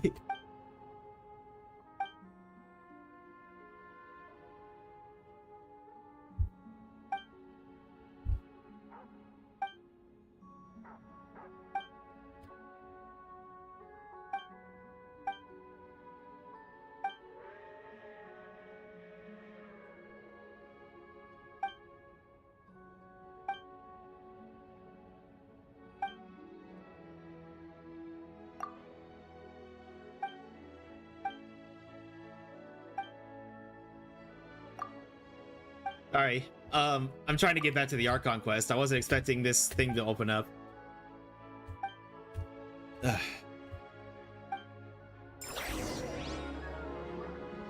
Okay, there we go. Now we can go back to the Archon quest.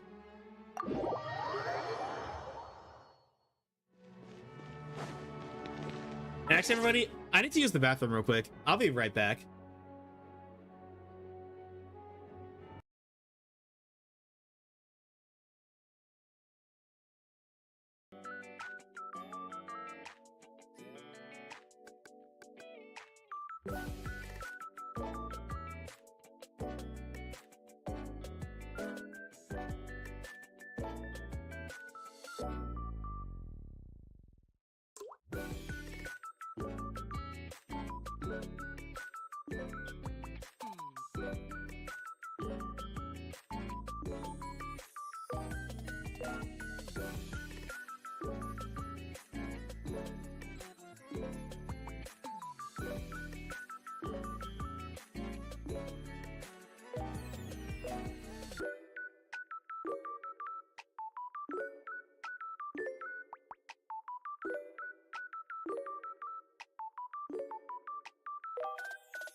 Okay, welcome back, everybody.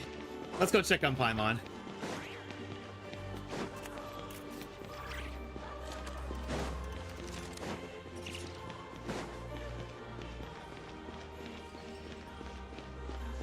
And the music of this area really is beautiful. You know, you can say what you want to about their games, but one thing Hoyo never falls short on is the quality of their music.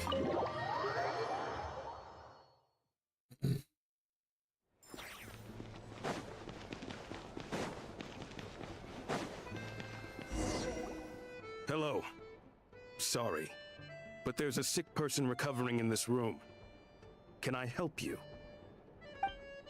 What happened? It's okay. You don't need to worry. Are you one of Tartaglia's guys? Oh, please, excuse me. Are you the Traveler? Could I take a quick look at your Adventurer Handbook?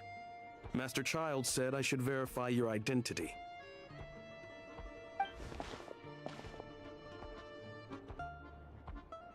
Here.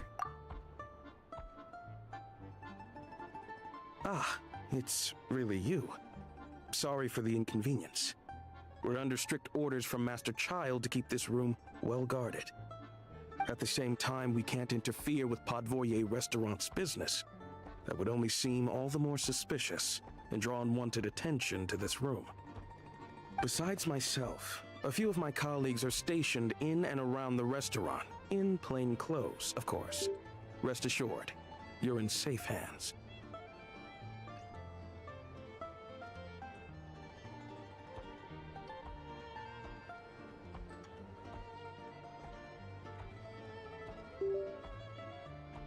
I didn't expect such a high standard of protection. Cloud and I go way, way back. Well, But you know that already. Master Child handpicked us for this special assignment. We're not about to let anything go wrong. Anyway, I won't keep you any longer. Please, head inside. Thank you kindly.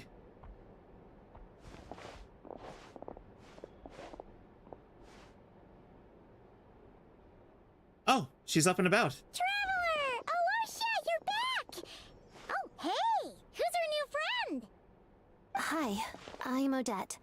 The Traveler and I crossed paths a few times. She's a member of the Fatui, but she's solid. We could trust her. Another friend from the Fatui, huh? You're practically a member yourself by this point. How are you feeling? Paimon's definitely on the mend. We should be back to our usual travels in a few days' time. Seems like that doctor was right. It's just... Paimon's limbs are still feeling a little chilly. I have just the thing. Whoa! What's this? Is that... a flame inside an ice cube? Wait, is this real ice? How's it not melting? And how does the fire keep on burning? All keen observations.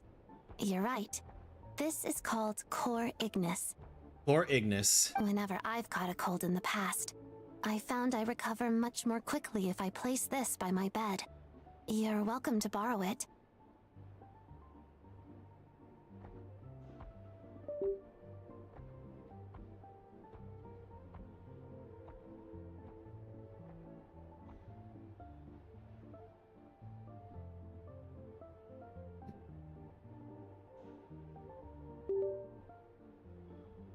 Awesome! Wow! It's so nice and warm!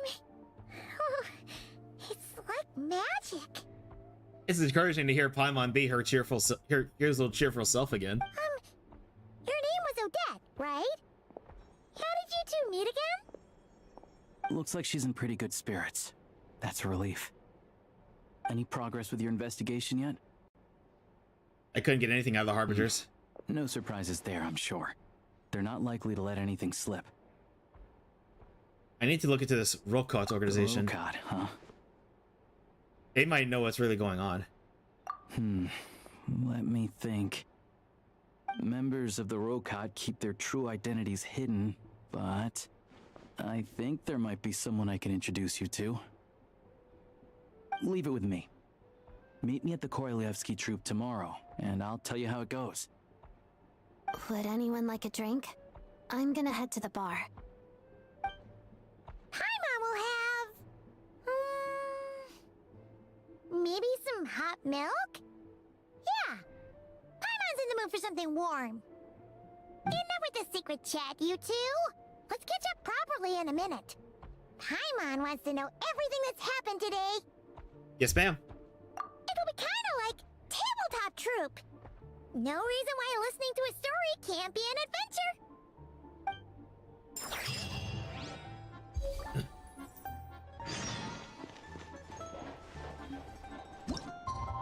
Okay, no problem. 8 o'clock the next day. And one second, everybody. I need to plug my phone in. It's at less than 10% now, and I don't have a charger on my desk, so give me just.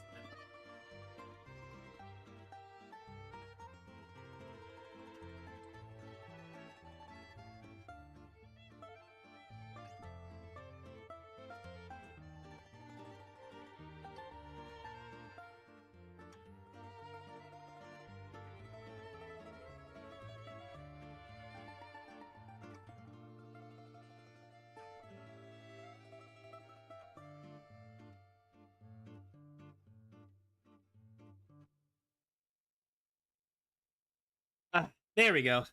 Now my phone's all plugged up. Alright, the Kurovsky... That theater.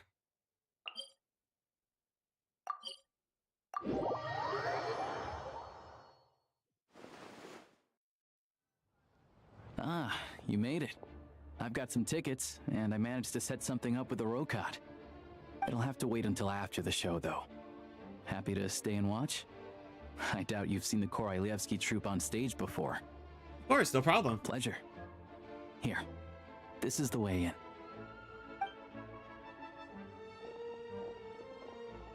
in. Please present yourself for a routine inspection in accordance with theater regulations. Thank you.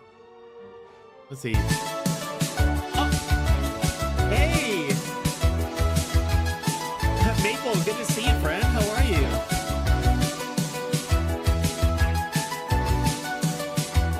Split_pirate has brought their community to the Ravenous Shrine. Welcome in, Raiders. How are you today? Oh, you're playing Slay the Spire too. How was it? But everybody, please go check out our dear friend Split Pirate, we became really good friends on VR chat, and they're a really cool streamer friend of ours. So please, if you aren't already, please go check them out if you aren't already. Good, I slept in and started late and ended late today and went terribly. I didn't get a single win. Oh no, I'm sorry. Better luck next time, hopefully. But if anybody came in with the raid and you don't know who I am, my name is Kurai, and I am the Emperor of the Void and Jailer of the Multiverse. And I'm a Void Dragon variety streamer who loves heavy metal, video games, anime, and cosplay.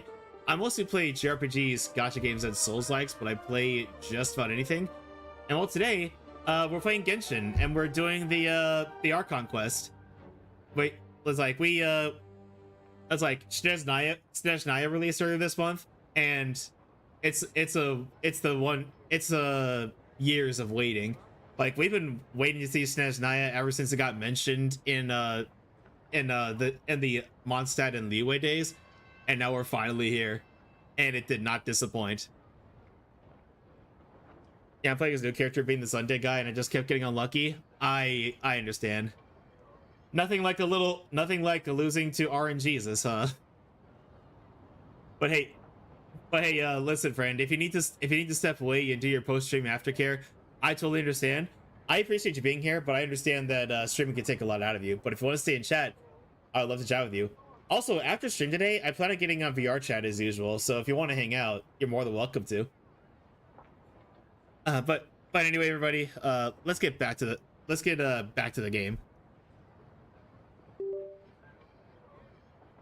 Anyway, how's your day going? Also, think you could DM me about the Minecraft stuff you're talking about, because it sounds interesting. For sure, I'd love getting to spend time with you, and you, my friend. Oh, I forgot. Is that guy with the Fatui? Looks like he's waiting for something. Okay, all done. Thank you for your cooperation. Please proceed through to the theater. Oh yeah, I saw him in the character previews for Snezhnaya. I forgot what his name is though. What's up? Everything okay? I wasn't expecting such strict security here. Snezhnaya's business and political leaders are always passing through here, so it makes sense. Let me get the mod list on the info for it while I lurk. No worries, Flip Pirate. Appreciate you being here. Still, it's a little unusual to see the Fatui's Armory Palace guard here. You saw him, right? The guy right at the back. Strong, silent type. His name's Valeri. Valeri? Fatui's Armory Palace guard? He must be serious. He's then. Part of the Special Assignments Battalion, but I only ever see him here for one thing: to look for a guy named Mitya. Mitya? Who's that? Supposedly a researcher, though he never seems to put much time in at the office. The theater is one of his favorite places to hang out when he's playing hooky from work. But that's not for us to worry about. Let's go. The show's about to start. Also, for Bedrock mods, how Bedrock modding works is the host only needs to buy mods for everybody, while I'm actually down the mods when join the world. So basically, just join the world and you're ready to go. Okay, perfect. Huh? I just need to download, re-download the Bedrock version of Minecraft, if I still remember my credentials. That is.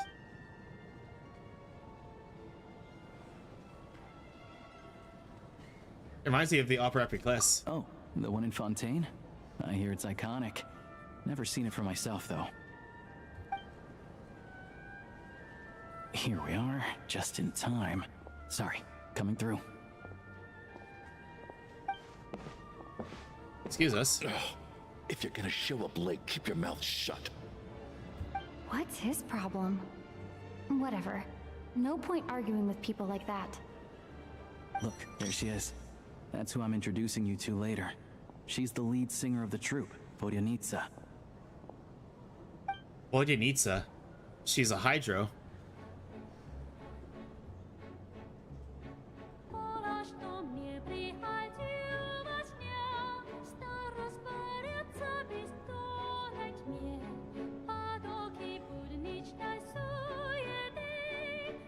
That's just the ads.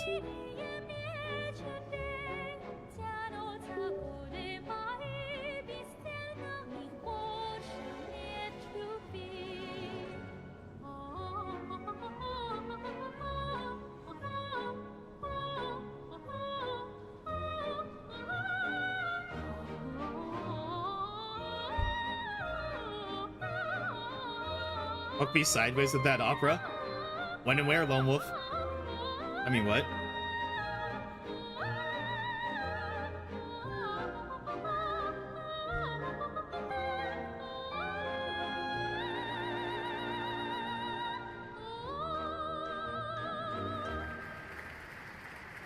That was beautiful.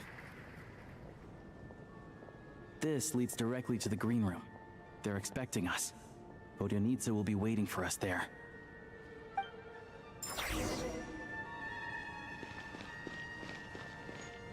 I'm gonna just ask the Giants to bring you in so that they have you on guard duty.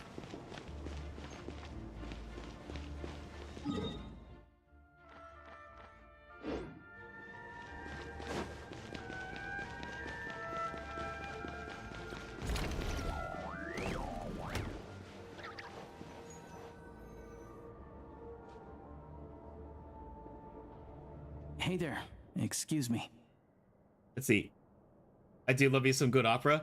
Yeah, I want, like, let's see. Well, Snezhnaya is based off of old Russia, so I'm willing to bet that's like Russian style. Like in Liyue, which is based off of China, there's a there's another opera singer there. I believe they're.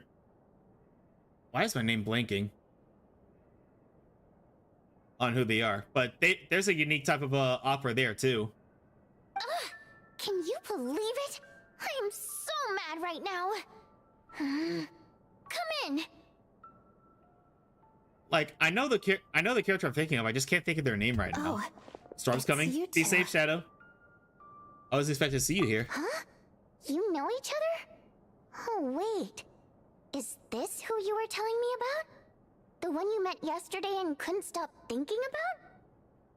I also love you some good Blue Man Group videos. Oh, Blue Man Group is entertaining live. I highly recommend seeing them. I never said that.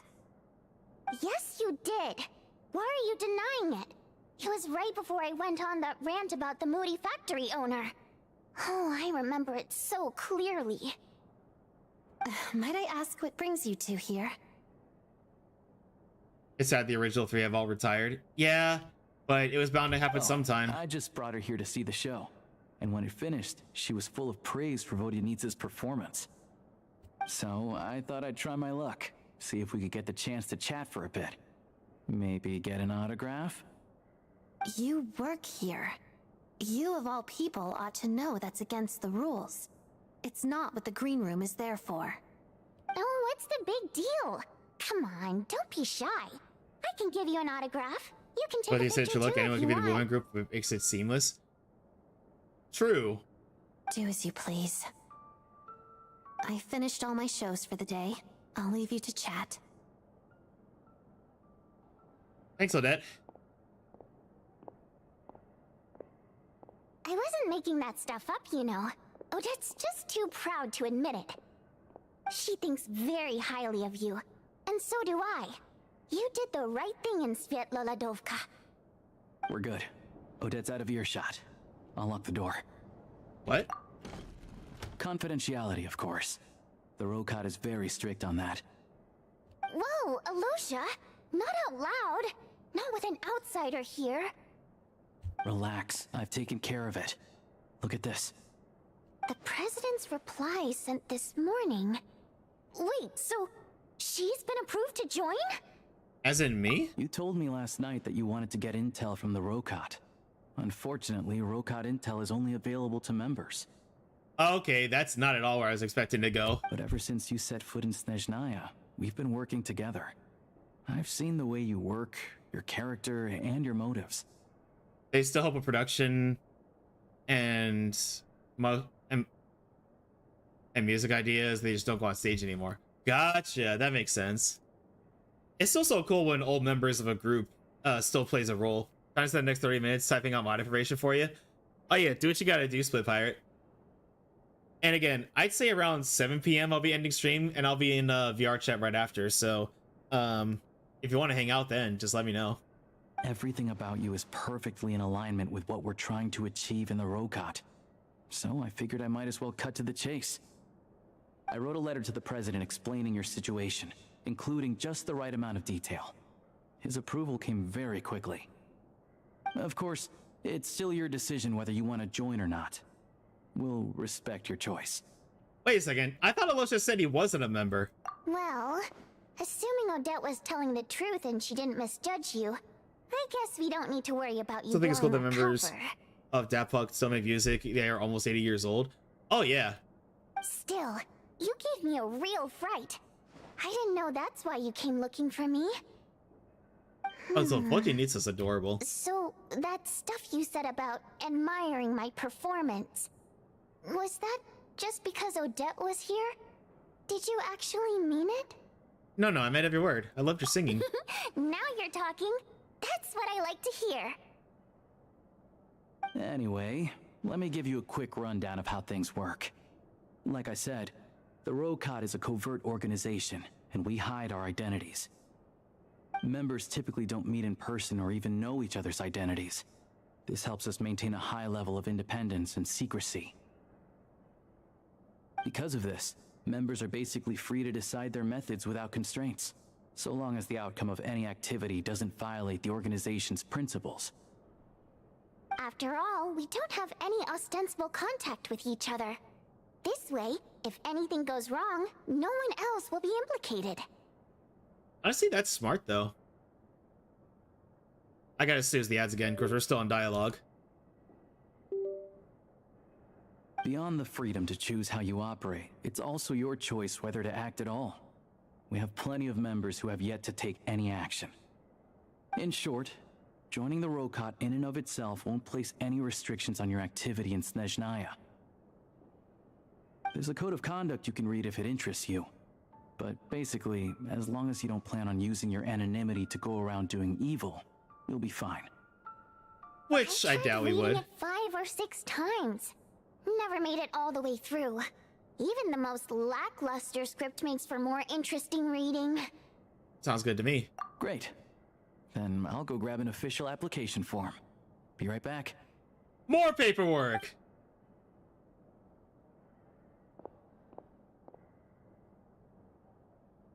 How can we two know each other? Well, Alosha has this pet dog, you see.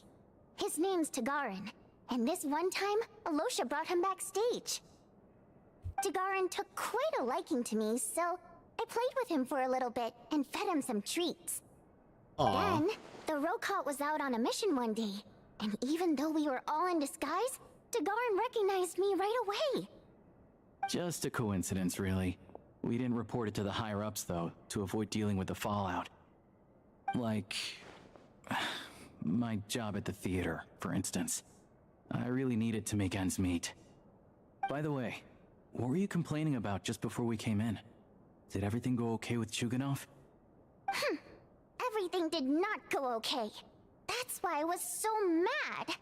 I tried to make some small talk with him before I went on stage to fish for intel about the Iskra manufacturing plant. But he wouldn't take the bait. No matter what I said, he kept dodging the question. that sounds frustrating. And then he started complaining. He said he didn't appreciate his second-rate seat in the stalls because he usually gets a private box. I mean, what did he expect? Everyone knows that if you want a box seat, you buy a ticket well in advance. But instead, he sends me a letter the day before the show when we're practically sold out. I had to juggle things around just to get him a half-decent seat, hoping he would appreciate the gesture enough to share some information.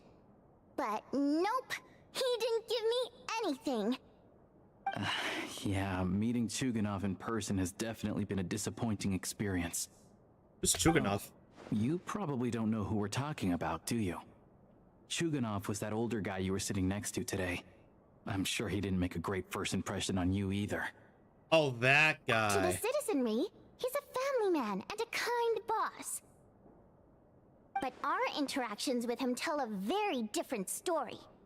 It's one thing to ask for a favor, but he acts like it's his right. He always expects special treatment.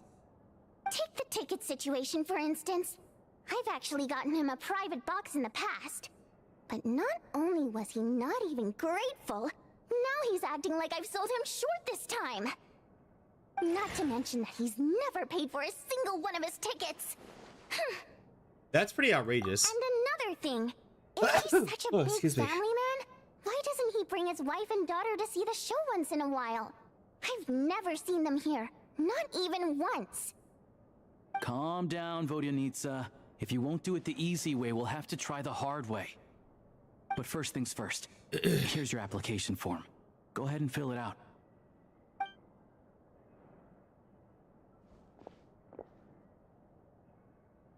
That's it?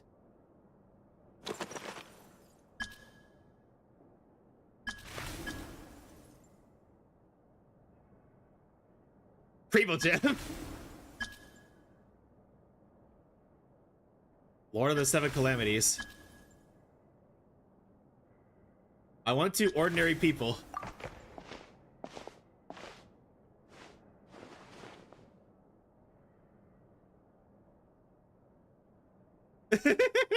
Look confusing.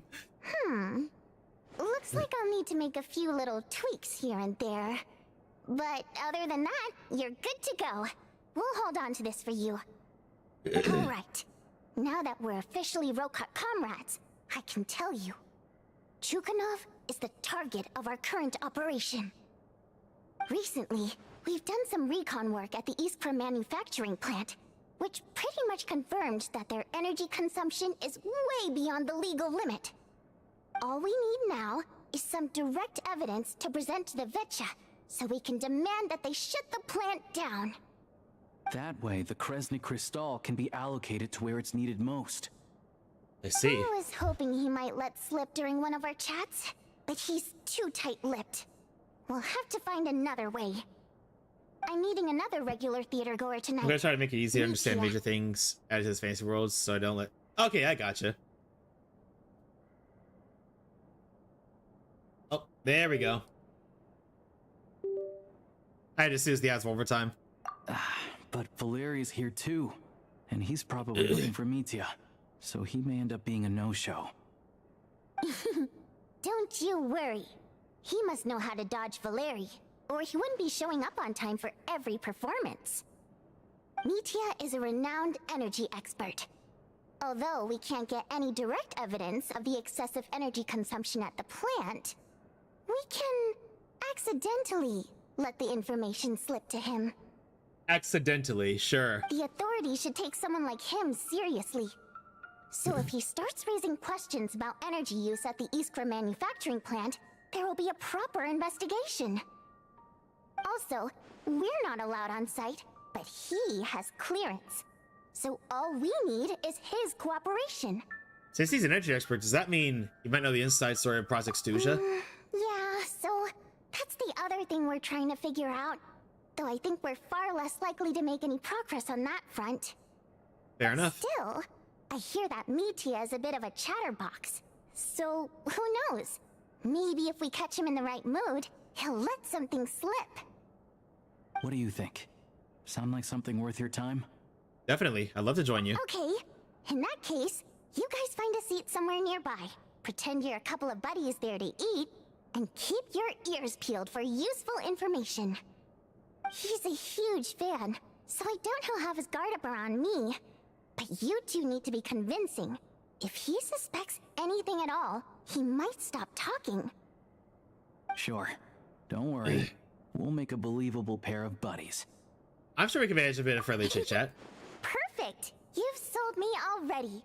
Now, help me tidy this room up a bit before we head out. Okay. What needs tidying? Everything! Oh, Jesus.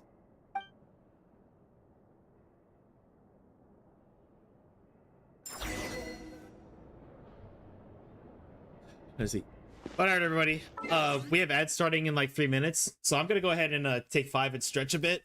And once the ads are over, we will continue the story.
Hi everybody, Welcome back. Alright, time to go back to Point 48 restaurant.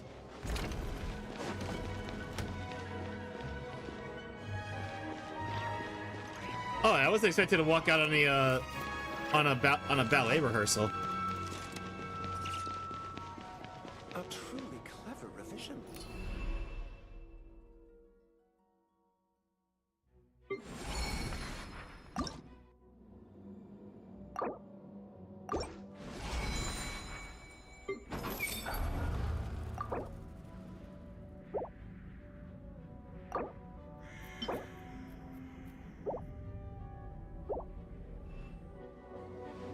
There we go.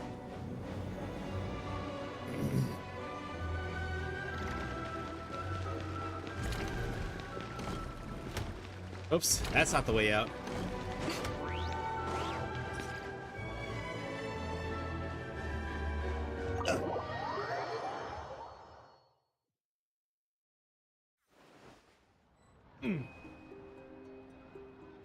Sorry, I had to pop my back.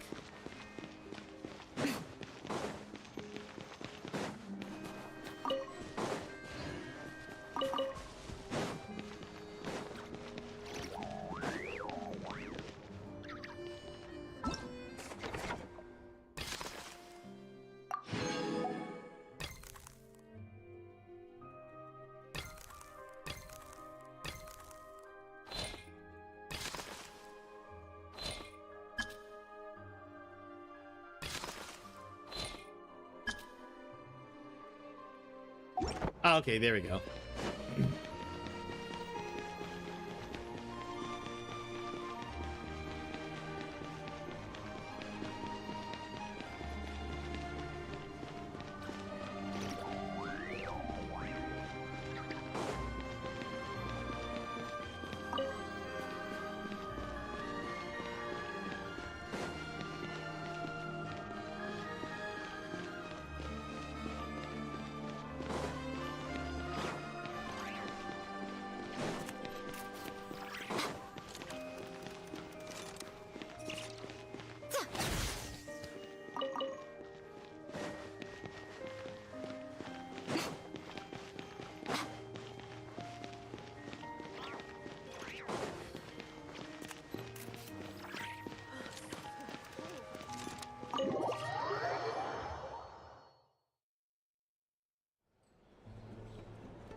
We come here often, so we shouldn't stand out.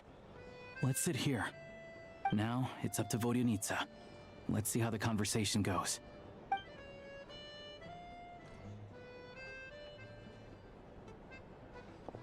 Ah, that must be Mitya. Mr. Mitya! Over here! Over here! Oh, sorry. I got a little held up on my way here. Now we have even less time than we planned. Go ahead and order some snacks and drinks. Whatever you like. Let me see. According to my schedule, we still have 25 minutes left. You're really pressed for time today, huh? I was imagining this would be a leisurely chat. If you'd prefer, we can always reschedule for another afternoon when you have more time. No need. Getting to meet the lead singer is a very precious opportunity for me. I'm not about to pass it up. I've already had to decline your invitation several times because our schedules rarely align. If I don't grab this chance while it's here, who knows when the next one will come around? Well, it's very kind of you to make time just for me. What's wrong with this scarf? It's like it's alive. I'm not too sure, to be honest. But Snezhnaya is full of weird and wonderful things like that, so people tend not to bat an eye. I'm sure the same will go for the Eye of Grey and Paimon. I'll make getting around easier. The reason I invited you out for tea and a chat today was to get some feedback from a true fan of the theater. Well, I genuinely have nothing bad to say. No matter how many times I hear you sing, it never gets old. It always seems fresh and new somehow. Maybe it's because the more times I listen, the more details I notice. Or maybe you simply improve with every performance, delivering it better each time. There you go. Thank you! I'm delighted to hear that! Could you give me any specific examples? Oh, yeah. The piece you sang today, for example. Beneath the Frozen River? Hey, what's with you? I'm just praising a good performance. I always used to find that such a bleak and lonely song. But the more you listen, the more you realize that it's not as cold and nihilistic as it appears. When you really dig down into it, there's a certain level where you're surprised by the emergence of hope. Wow, I'm impressed. I didn't expect you to pick up on that. Actually, I only tried out that angle after talking with a composer. Okay. Still, Beneath the Frozen River wasn't on today's program. Oops. Oh, really? But it's a classic. You sing it every time. Busted! Almost every time. Oh. Well then. Let me say a few words about that other all-time classic, Flying in the Wind from the Mountain Sparrow. I cannot take anything seriously with that cloak doing gestures like that. I didn't sing that one today either. My voice wasn't quite up to it, so I switched it out at the last minute. Oh. But, Womp womp. Sorry, Mr. Mitya, but you were at the theater today, yes? Of course I was. Remember? I said hello to all the troupe members before the show started. You, Odette, and the others. So, what did Odette sing today? Elegy of the Snow-Winged Goose, of course. Correct. I see. I see. You find my singing boring, don't you? That's why you don't remember a single song. Looks like I'll need to cut a few from the program next time. No, that's not it. I swear. It just keeps digging deeper. All right. I'll be straight with you. I'm sorry. My mind was wandering as you took the stage today. I enjoy watching your shows because the exquisite performances stimulate the mind. It always sparks some inspiration for my research. So, whenever I get stuck at work, I come to the theater for a change of pace. Odette's dance during the Elegy of the Snow-Winged Goose today was simply incredible. It got me wondering what she's been going through recently. That look of sheer defiance in the face of utter tragedy? It was so inspiring. I started scribbling in my notebook right away. Not that I made a ton of progress in the grand scheme of things, but I still think it was productive. By the time I snapped out of it, the entire show had finished. So what you're saying is, you didn't listen to my singing at all? Uh-oh. Unfortunately not. I'm sorry. I don't know which is more disrespectful.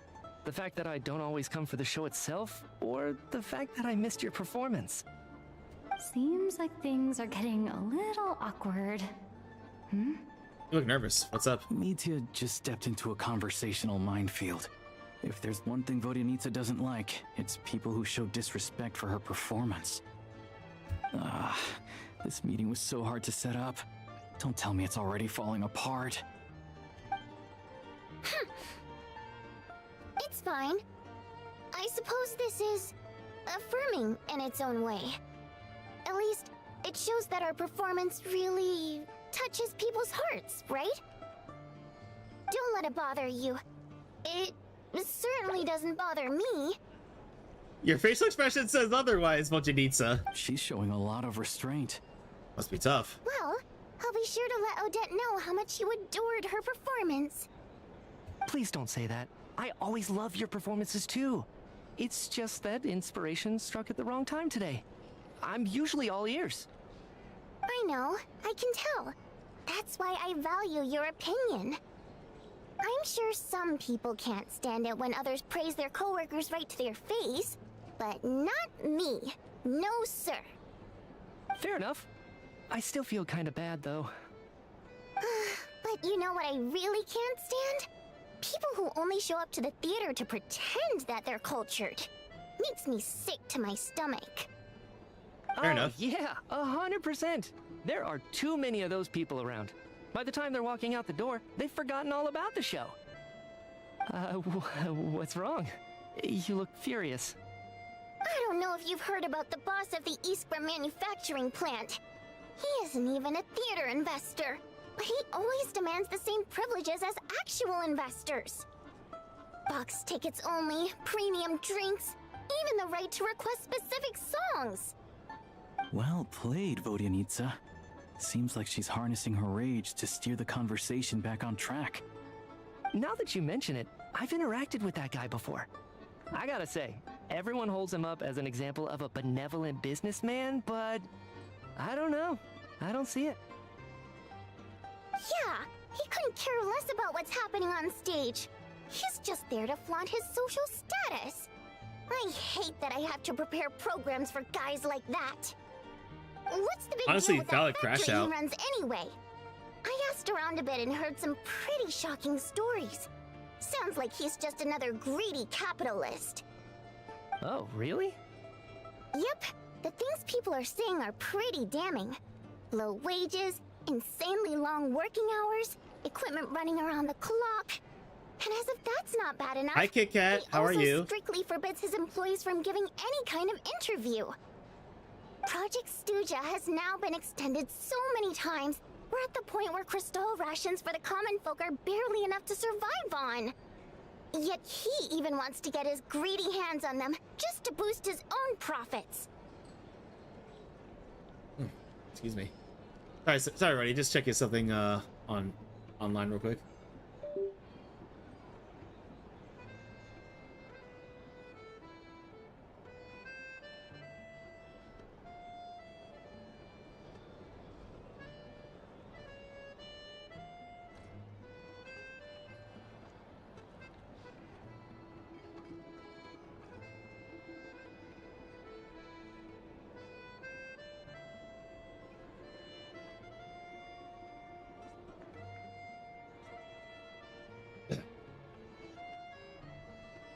Also, let me give a shout out to Kit Kat real quick. Hope you were doing well. And let me see, have you been playing... Oh, yes you have. Hope you've been enjoying the new Genshin update. If the rumors are true, he's in serious violation of the law. Interesting. So you've heard about it too? What? So it's really true? Who knows? I've only heard the same rumors you have. But there's no smoke without fire. The Rooster's been coming down on us hard lately, demanding that we track and trace every single batch of Crystal. My coworkers in the Department of Energy have been tearing their hair out over it. The Rooster? I didn't realize he cared that much. Yeah. Even though there are no restrictions on Crystal trading, the poor will wind up freezing to death if we let the rich buy as much as they want. That's clearly unfair. Looks like we'll need to arrange an investigation into the Iskra manufacturing plant as soon as possible.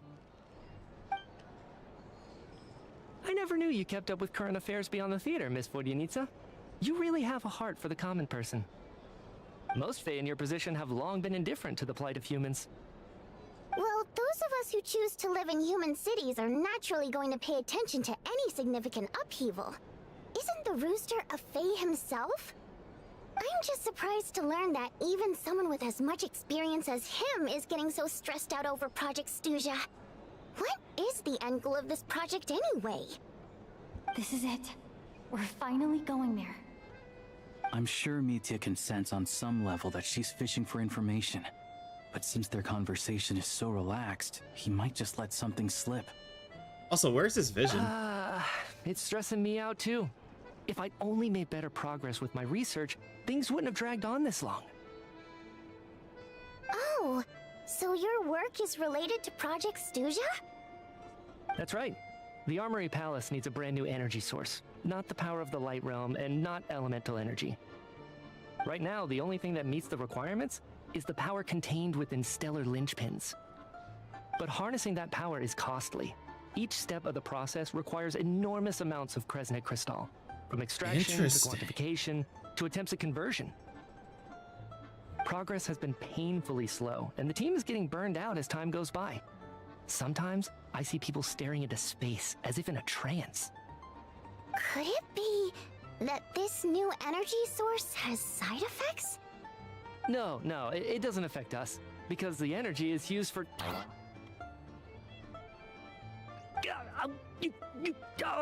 Okay, I got it. Stop choking me. Sorry. Caught by a cave. I can't talk about that. I think we're all just exhausted. We've been working ourselves to the bone for so long, with so little progress to show for it. It's no I will wonder say people that are is funny struggling to though. stay motivated. Seems like I owe you an apology. I shouldn't have gotten so mad at you for not paying attention during the show. Don't worry about it. I count myself lucky, to be honest. I don't envy the people who work closely with the Tsaritsa herself. I'd much rather be in my current position. At least I don't have to shoulder any major responsibilities. So they're trying to develop a completely new kind of energy. It's a shame we didn't get to hear more. Yeah, censored by a scarf. Who would have thought? Oh, dear. It looks like my time is up. I'm afraid I have to leave. I'm so sorry. We ended up barely talking about the theater. That's okay. It was a pleasure chatting with you, really. Let's make up for it next time. Yeah, hopefully once the work pressure eases up a little, I'll be able to focus more on the performance, and then we'll have more to discuss. We touched on some confidential issues today. I'd be grateful if you could keep it between us.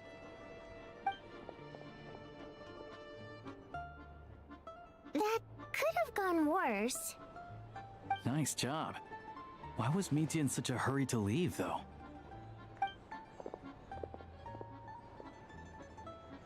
Sorry, routine inspection. Is that Valeri?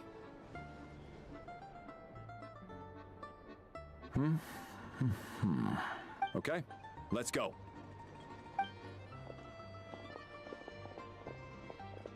So he wasn't rushing to get back to work. He must have calculated that Valeri would find him here in exactly 25 minutes. That's frighteningly accurate.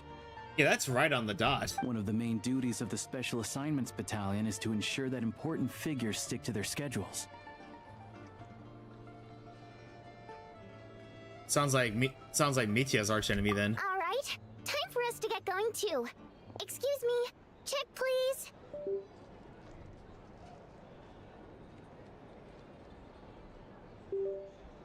We'll settle our check too, then. Hello there. Mr. Mitya paid the check before leaving. He also asked me to pass on a message. He said it was an honor to share his tea break with Miss Vodyanitsa and her two friends. Wait, he knew we were there? And he spilled the beans anyway? Wait. So he knew we were here all along? This raises a lot of questions. Did he deliberately mention the new energy source so that we'd overhear it? Maybe his work isn't confidential after all. Maybe the key here is the purpose of this new energy. I guess that's the next thing to look into.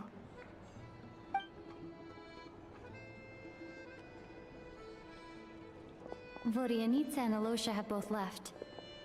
Time to head back and call it a day. Sounds like a plan.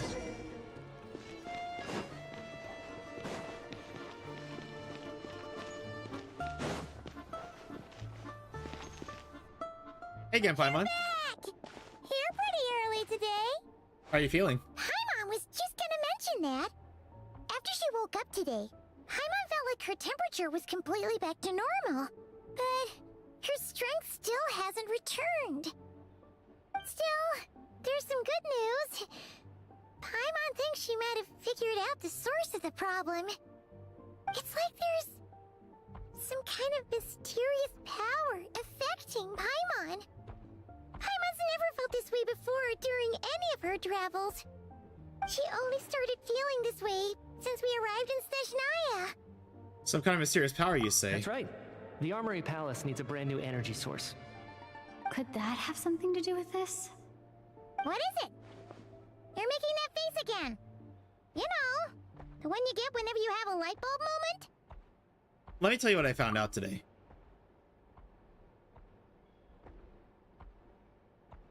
So, they're trying to develop a new energy source here? And you think that might be why Paimon's feeling unwell? Yes. Well, Mitya denied that the energy they're researching has any side effects. Although, he did say that people working on the project have been having issues with their concentration and short-term memory. But even so, those are completely different symptoms from Paimon's. This power you mentioned, you says where it's coming from? It's pretty faint, so it's kind of hard to tell. But if anything, it seems like it's coming from roughly the same direction as the Armory Palace. All the more reason to find out the purpose of the research. Sure, Paimon's with you there. But how though? The Rokat only has a limited amount of intel. There's still one avenue we haven't explored. The Snezhnaya Veche. Oh, great point! They argue about Project Stuja every day. If we could sit in on one of their sessions, we might pick up some new leads. Okay, I need to write a letter to the Losha. Good idea! Oh yeah, while you were out, Paimon tried all the yummiest looking desserts in the Potpourri restaurant. This one seemed right up your alley. So, Paimon. Oh, this looks good. For you. Come try it once you finish writing your letter. Is this some kind of honey cake?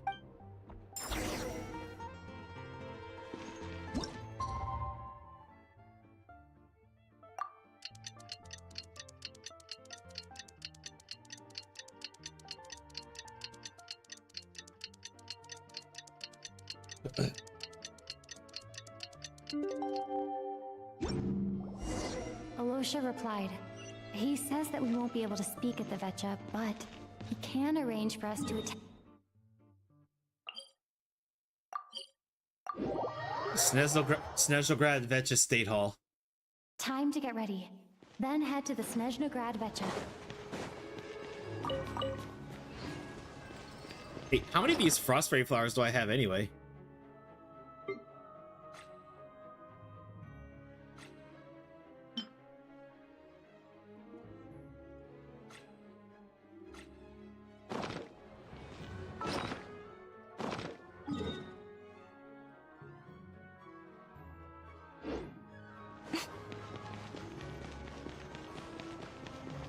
Hey, Volchanitsa's there. Miss Vodianitsa, prima donna of the Kurai troupe. What a surprise! Yo, how are your legs not here. cold, girl? Will you be sitting in on a session of the Vecha? Sorry, I'm not taking interviews today. Oh good, you're here. The session's about to begin. Let's get inside. Please wait, Miss Vodianitsa. Could you introduce me to your new friend? I told you were not taking interviews today.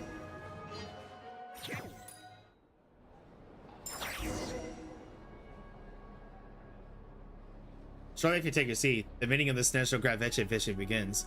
Discussions on whether to extend Project Stuza are saved until the end. As the rooster, Pulcinella, shares various energy-related statistics, the dull, lifeless room suddenly becomes very animated. Oh, are we finally gonna see him?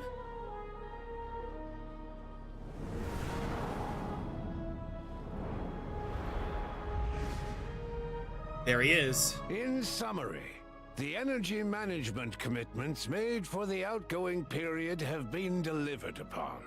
Furthermore, both the production and consumption of Kresnik Crystal show clear signs of stabilizing. The relevant agencies have assessed the present circumstances and determined that the status quo can be sustained until the next period. For detailed statistics, I would refer you to the industry reports that have been distributed to all persons present. It should also be noted that while the recent blizzards have led to a significant increase in people's energy expenses, this is strictly a short-term phenomenon associated with a remotely located monster. Her Majesty the Tsaritsa is giving her full attention to this matter. We should have every confidence that it will be dealt with swiftly and conclusively. A financial report on disaster relief is also present in this report, courtesy of Pantalone. It's like getting noisier. They cover the same old ground every single time. The rooster never seems to mind, but everyone else is getting tired of it. There's a general lack of trust. People aren't seeing any tangible benefits that affect them directly. Of course, none of that will be reflected in any of the reports on the table. Yeah, if it weren't for these hard copy documents, I could have at least made something up. I'm meaning to ask, why are you still here? Oh, don't mind me. I'm just out here trying to hit my interview quotas. Bring out the kvass. Ever read it? Best-selling newspaper in town. If I remember correctly, you guys don't even have a sales permit. You have to sell from stalls on the street. Okay then, best-selling street stall newspaper in town. Are you drinking during a meeting? Order!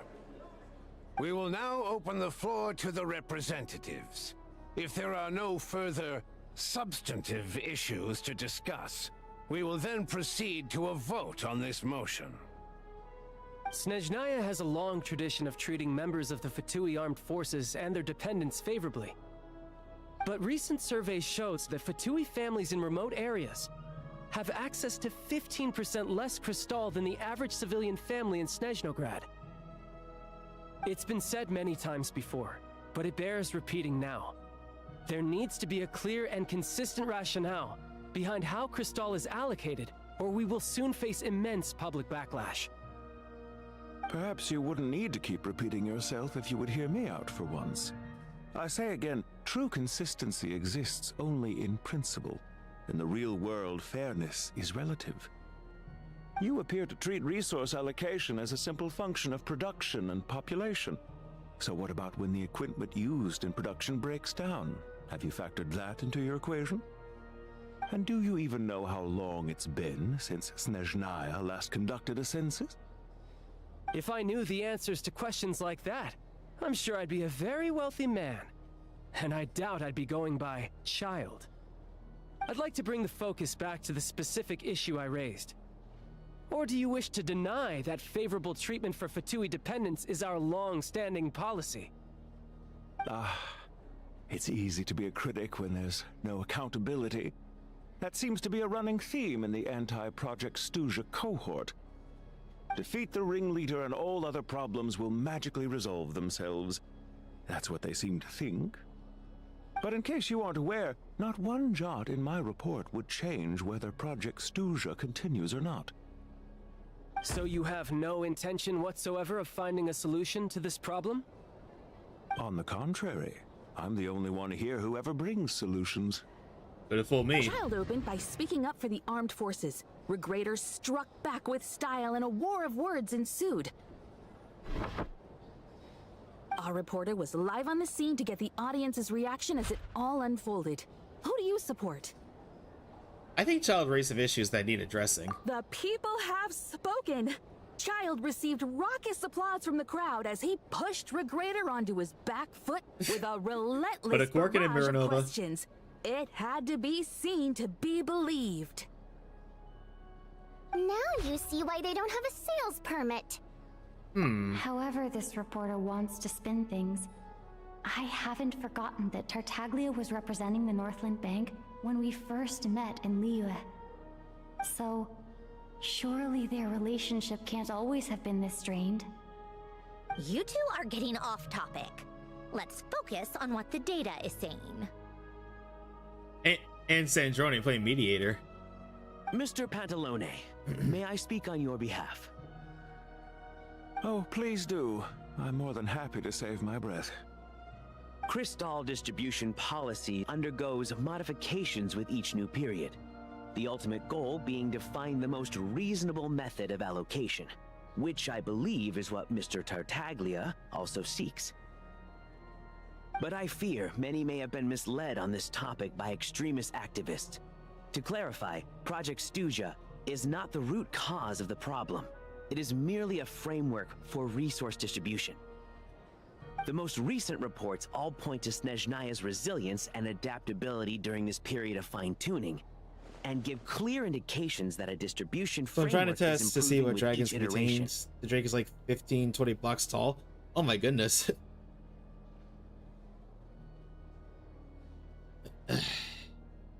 There we go. To make drastic adjustments without first considering the risks would likely do more harm than good. It would be a waste of the hard-won experience we've gained to date. Renowned scholar of finance, Arapov spoke up to clarify the fiscal logic, clearly alluding to social organizations like the Rokot in his words.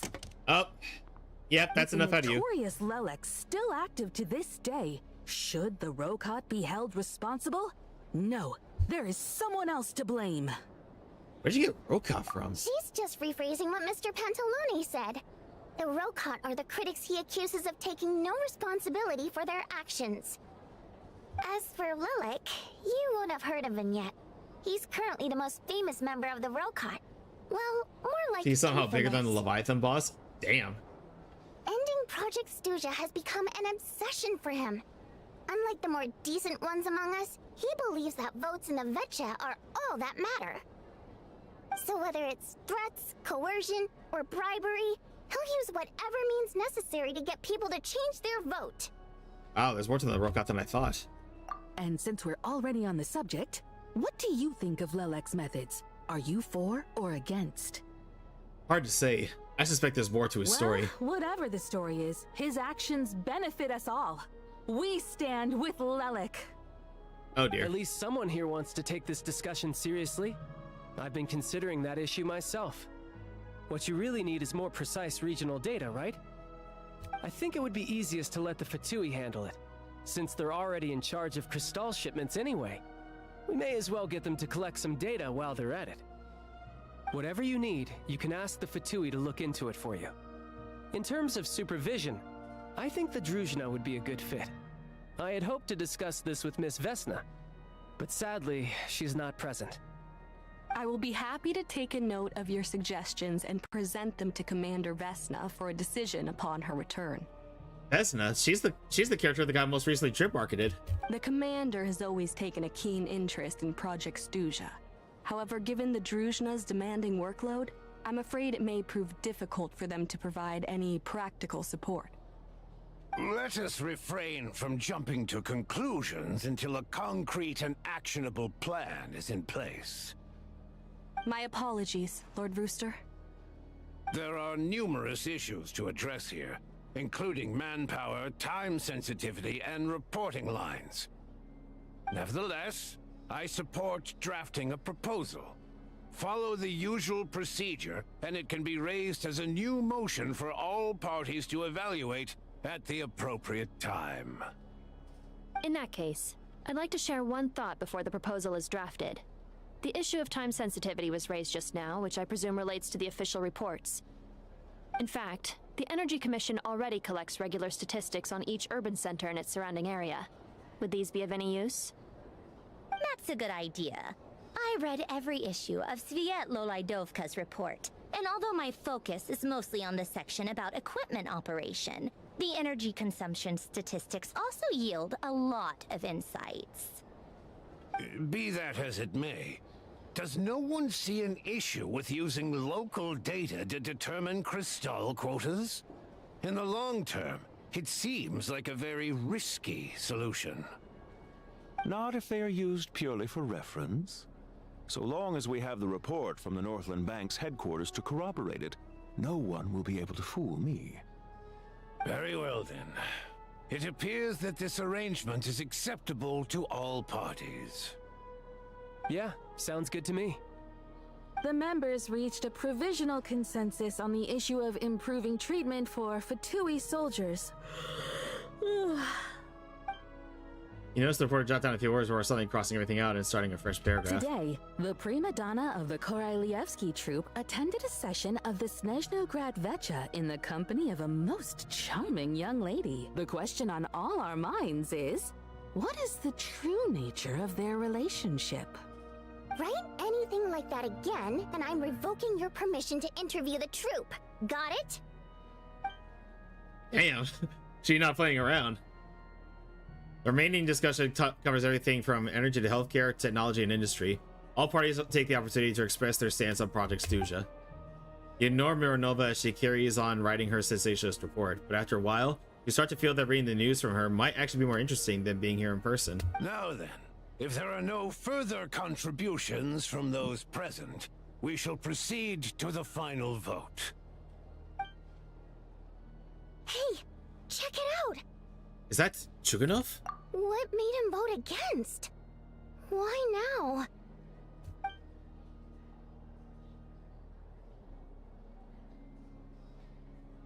The votes have been tallied. Those in favor of continuing Project Stuzha total 61%, securing a clear majority. That was too close. The margin has shrunk yet again. Chuganov was a huge loss. I'll bet Lelek is behind this. I wonder how Pulcinella will respond this time. Chuganov. I see. Lelek strikes again. Yes. Go, Lelek. Once Project Stuzha is defeated, our unwavering support at Bring Out the Kvass will finally pay off when we make our comeback. I can taste our victory already! In accordance with the result of this vote, Project Stuzha will remain in effect until the next Vecha period. Finally, may I remind us all, we debate only for the greater glory and solidarity of our nation. May the aurora shine ever on, and the tundra always stand firm. The session is concluded. All right.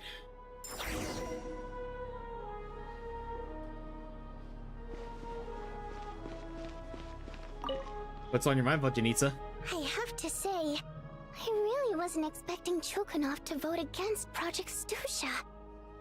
Why? What's so strange about that? Well, in principle, Snezhnaya's business and political elites ought to be the ones, as we heard. Project Stuzha is basically just a resource distribution framework that requires everyone to cut back during the winter. But even if the policy got cancelled, the Tsaritsa's energy needs wouldn't suddenly go down. The extra demand from the public would have to be filled from somewhere. So logically, the factories would have to take the hit.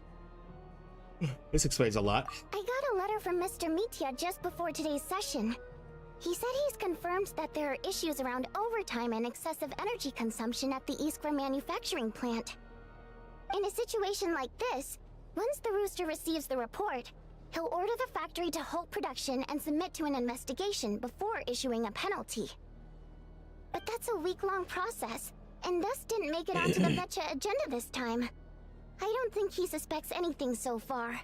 Got it. So for him, it's a choice between reducing production and stopping entirely. Exactly. And as you know, he's a very selfish person. I was originally gonna try and flip him after he received notice of the official sanctions. My plan was to convince him that the whole thing was completely unfair. Rather than just sit back and take the hit while his factory stopped production, he'd be better off voting to end Project Stuzha. At least that way, no one else would be able to make any money either, because all the factories would suddenly have more limited energy to work with. But now, he's already voted against it, which means someone must have used more forceful means to change his vote. Just like with everyone else who flipped. You mean Lelek? Yeah. No one knows why Lelek is so obsessed with ending Project Stuzha, but by the looks of it, he's inching closer and closer to success. Lelek must have strong motivations, given how he'll stop at nothing to achieve his goal. Maybe he knows the full truth of Project Stuzha. Maybe my next step should be to focus on him. Oh, right. What are your plans for the rest of the day? Shall we head out? Hey, comrade. I noticed you were here during the debate. I didn't take you for a political enthusiast. Greetings, Harbingers. I just happened to have some free time today, and my new friend here thought it might be fun to check out the Vecha. Ah, Odette must have introduced you. Looks like you two are getting along pretty well. I'll leave you to catch up. I should head back to the troop.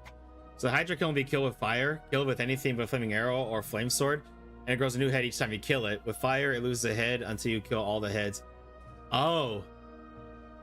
Cut off one head, two more take its place. Sure. Break As the saying goes. And all that.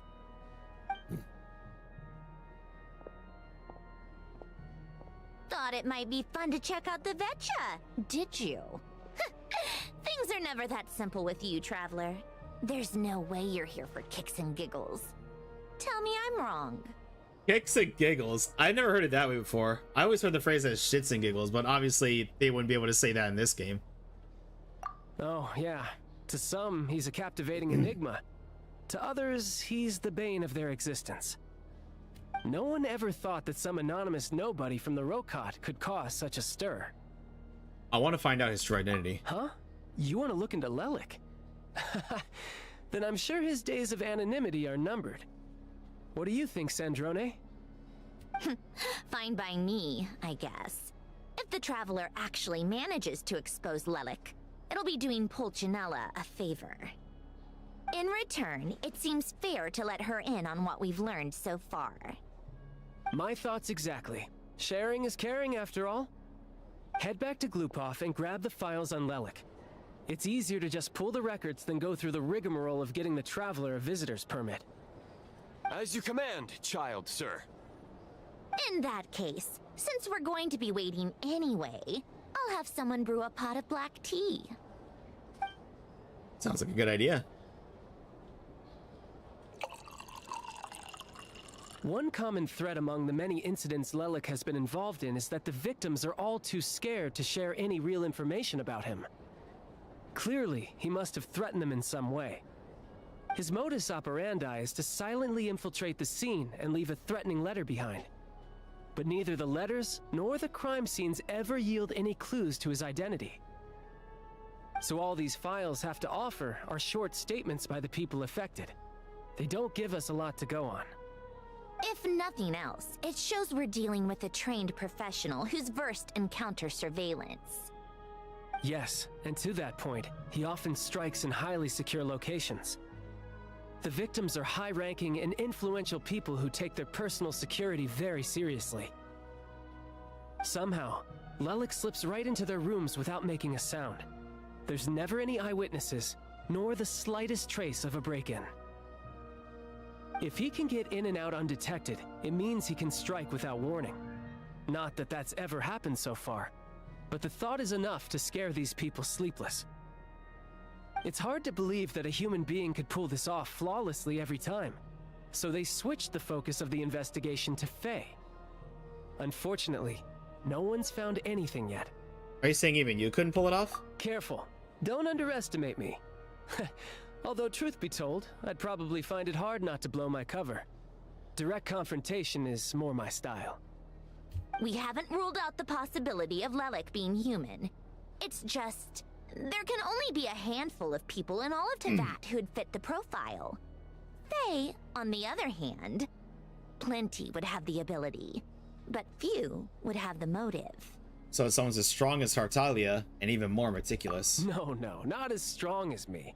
You'll never find the culprit with criteria like that. Let's go with a little weaker than me.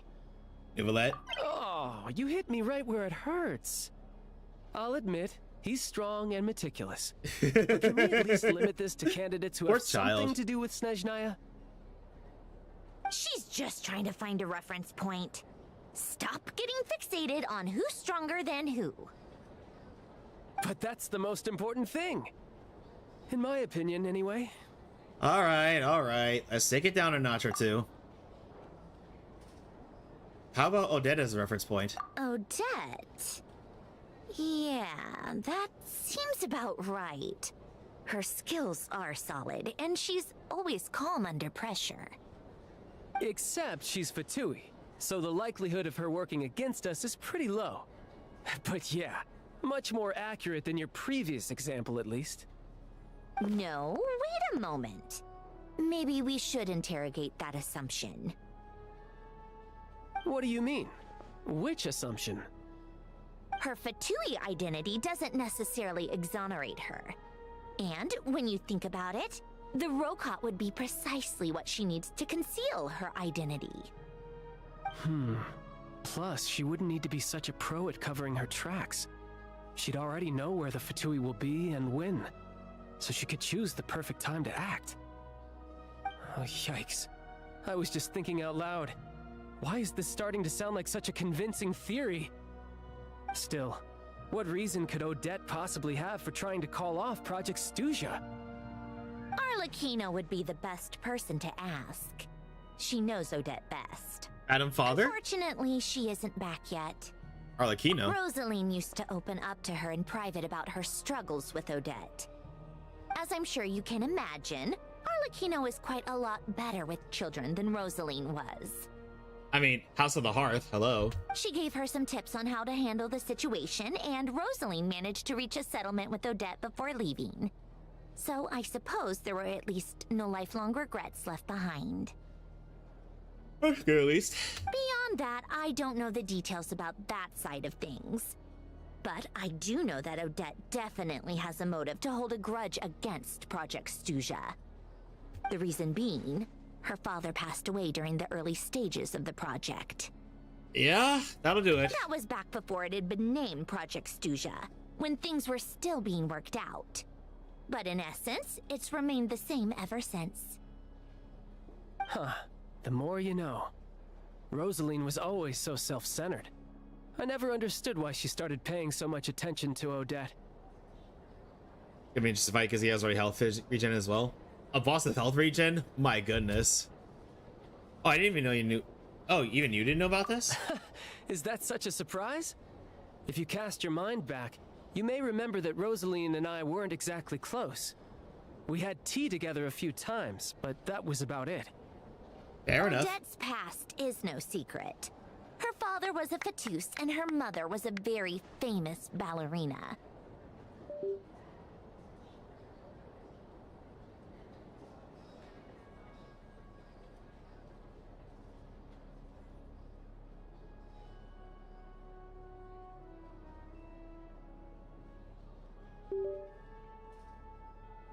On the surface, it looks like she followed right in her parents' footsteps. But the truth is quite a different story. After her father passed away on a mission, her mother was overcome with grief. She broke her leg during a performance and could never dance again. Odette was only interested in ballet at the time, but this tragedy left the family with both breadwinners gone. They could barely make ends meet. Poor Odette. Per Capitano's policy, family members of Fatui who died in the line of duty had to be appropriately accommodated and provided with adequate assistance. So, regardless of how Rosaline may have felt about it, it fell to her to resolve the issue of Odette's family's livelihood. In the end, the solution they agreed upon was to have Odette join the Fatui. Right, because the alternative would have been a one-off compensation payment, I guess. In that sense, joining up was definitely the better option. Still, she must have had mixed feelings about it, right? If she doesn't even like the Fatui. It's just a theory. A possibility. But as a motive for Odette to become Lilac, it holds up. I guess we'll find out. That said, I have no idea where Odette's head is at right now, or what her conflict with Rosaline was about. Ooh. Plenty of people were on bad terms with Rosaline. I have no intention of trying to figure it all out. So Senora actually wanted to mend her relationship with Odette? Yes, but there's not much point in discussing that now. Fair enough. Yeah, back to Lilac. Since our investigations so far have turned up next to nothing, we've got nothing to lose by trying a new angle. Funnily enough, Tonya and I had actually made plans to go to the theater tomorrow to watch Odette's rehearsal. Unfortunately, thanks to this Lilac situation, I'll be stuck working overtime again. Which means you can go in my place. No point wasting the ticket. Plus, you'll get to meet Tonya. What's the rehearsal for? Spirit Seeker. Quite the classic ballet. It was passed down through Odette's mother's family for generations, though it hasn't been performed in years. So the crazy thing, the Drake has no wings but can climb 3-block tall walls? Jeez. But Odette's been practicing it diligently, and it's finally ready for a return to the stage. Excitement is through the roof. Tickets for the official performance sold out long ago. Tonya's excited for it too. She's desperate to see it no matter what. Personally, it's not really my kind of thing, but since she's my little sister, I had to figure something out. I've actually seen it several times before. The story's pretty straightforward. The lead character follows a trail of clues left behind by a spirit, gradually recovering her memories along the way. It's a tale of love and regret. So not exactly reinventing the wheel, at least by today's standards. But when that classic melody kicks in and the lead character begins to dance, it always gets me. It really is beautiful. Not an easy dance to do justice to, though. I know it's always been Odette's dream to perform this piece, but I'm not sure she's really ready. Fair enough. In that case, I think that even if she is Lelik, we should wait until her performance is over before we respond. I'll let you take it from here, comrade. Gotcha.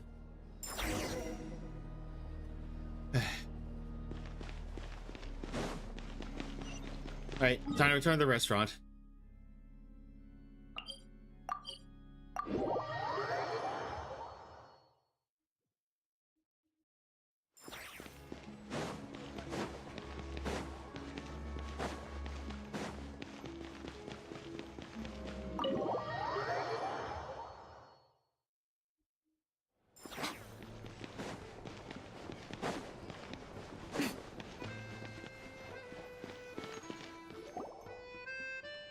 You've made a ton of progress today.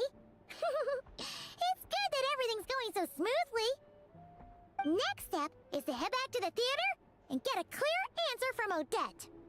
Even if she's the one, she won't necessarily admit Either it. way, Paimon doesn't get the sense that she's a bad person. Sure, she might have done some pretty extreme things, but Paimon bets she has her reasons. Maybe this is going too far, but like, with everything she's managed to do so far, wouldn't it make more sense in theory to be even more, you know, heavy-handed? Why leave a letter when she could, well, we know there are plenty of other ways to keep people in line, right? The point is, she could have gone further, but she didn't. So, if it is her, she's got some principles at least. I want to believe in her too. Yeah! Well, all you can do is follow the facts wherever they lead. How are you feeling today? No change, really. But that thing Paimon told you about yesterday? Paimon feels like she can sense it more clearly now. Hearing you talk about your day makes Paimon itch for an adventure. If only she could be there with you so we could experience it all together. Yeah, I wish you could be there too. I'm not used to adventuring alone. But don't worry, we'll get to the bottom of this. Guess it's just one of those things. Never mind. Paimon will behave herself and keep resting. That's all I can ask of you, Paimon. If Odette is Lelek, she may well have inside information on Project Stuja. Her father was involved with the project's early implementation and tragically died in the process. Now, she's dedicated herself to bringing it to an end. It's hard to imagine she could have gotten this far without knowing anything at all about the Tsaritsa's true intentions.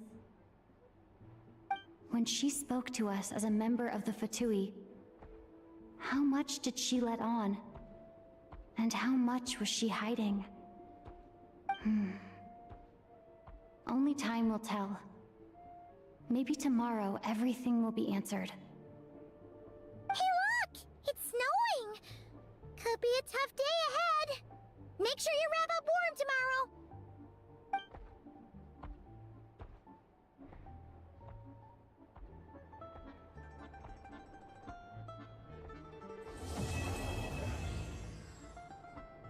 All right, Act 1 completed. Let's go.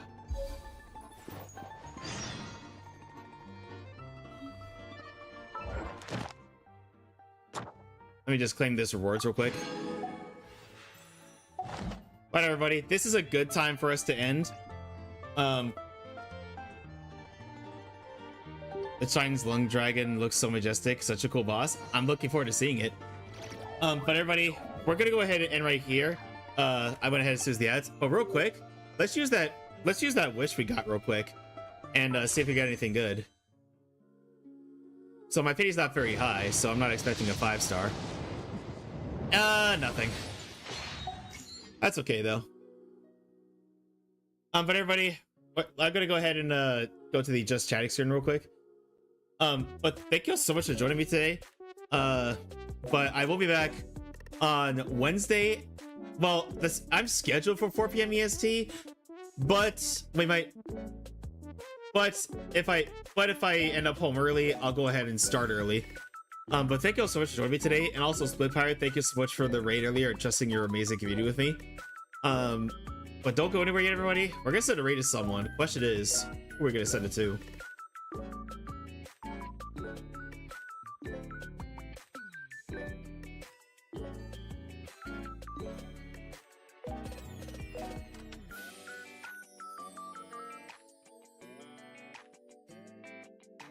Oh hey, Amesie's live, and I kind of want to send a raid to her since she debuted her new clown persona.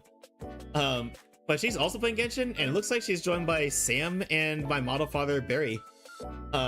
So everybody, please stick around for the raid. You do get to your 50 bonus channel points if you do stick around for the raid. And obviously, if you like the streamer, drop them a follow, show them some love.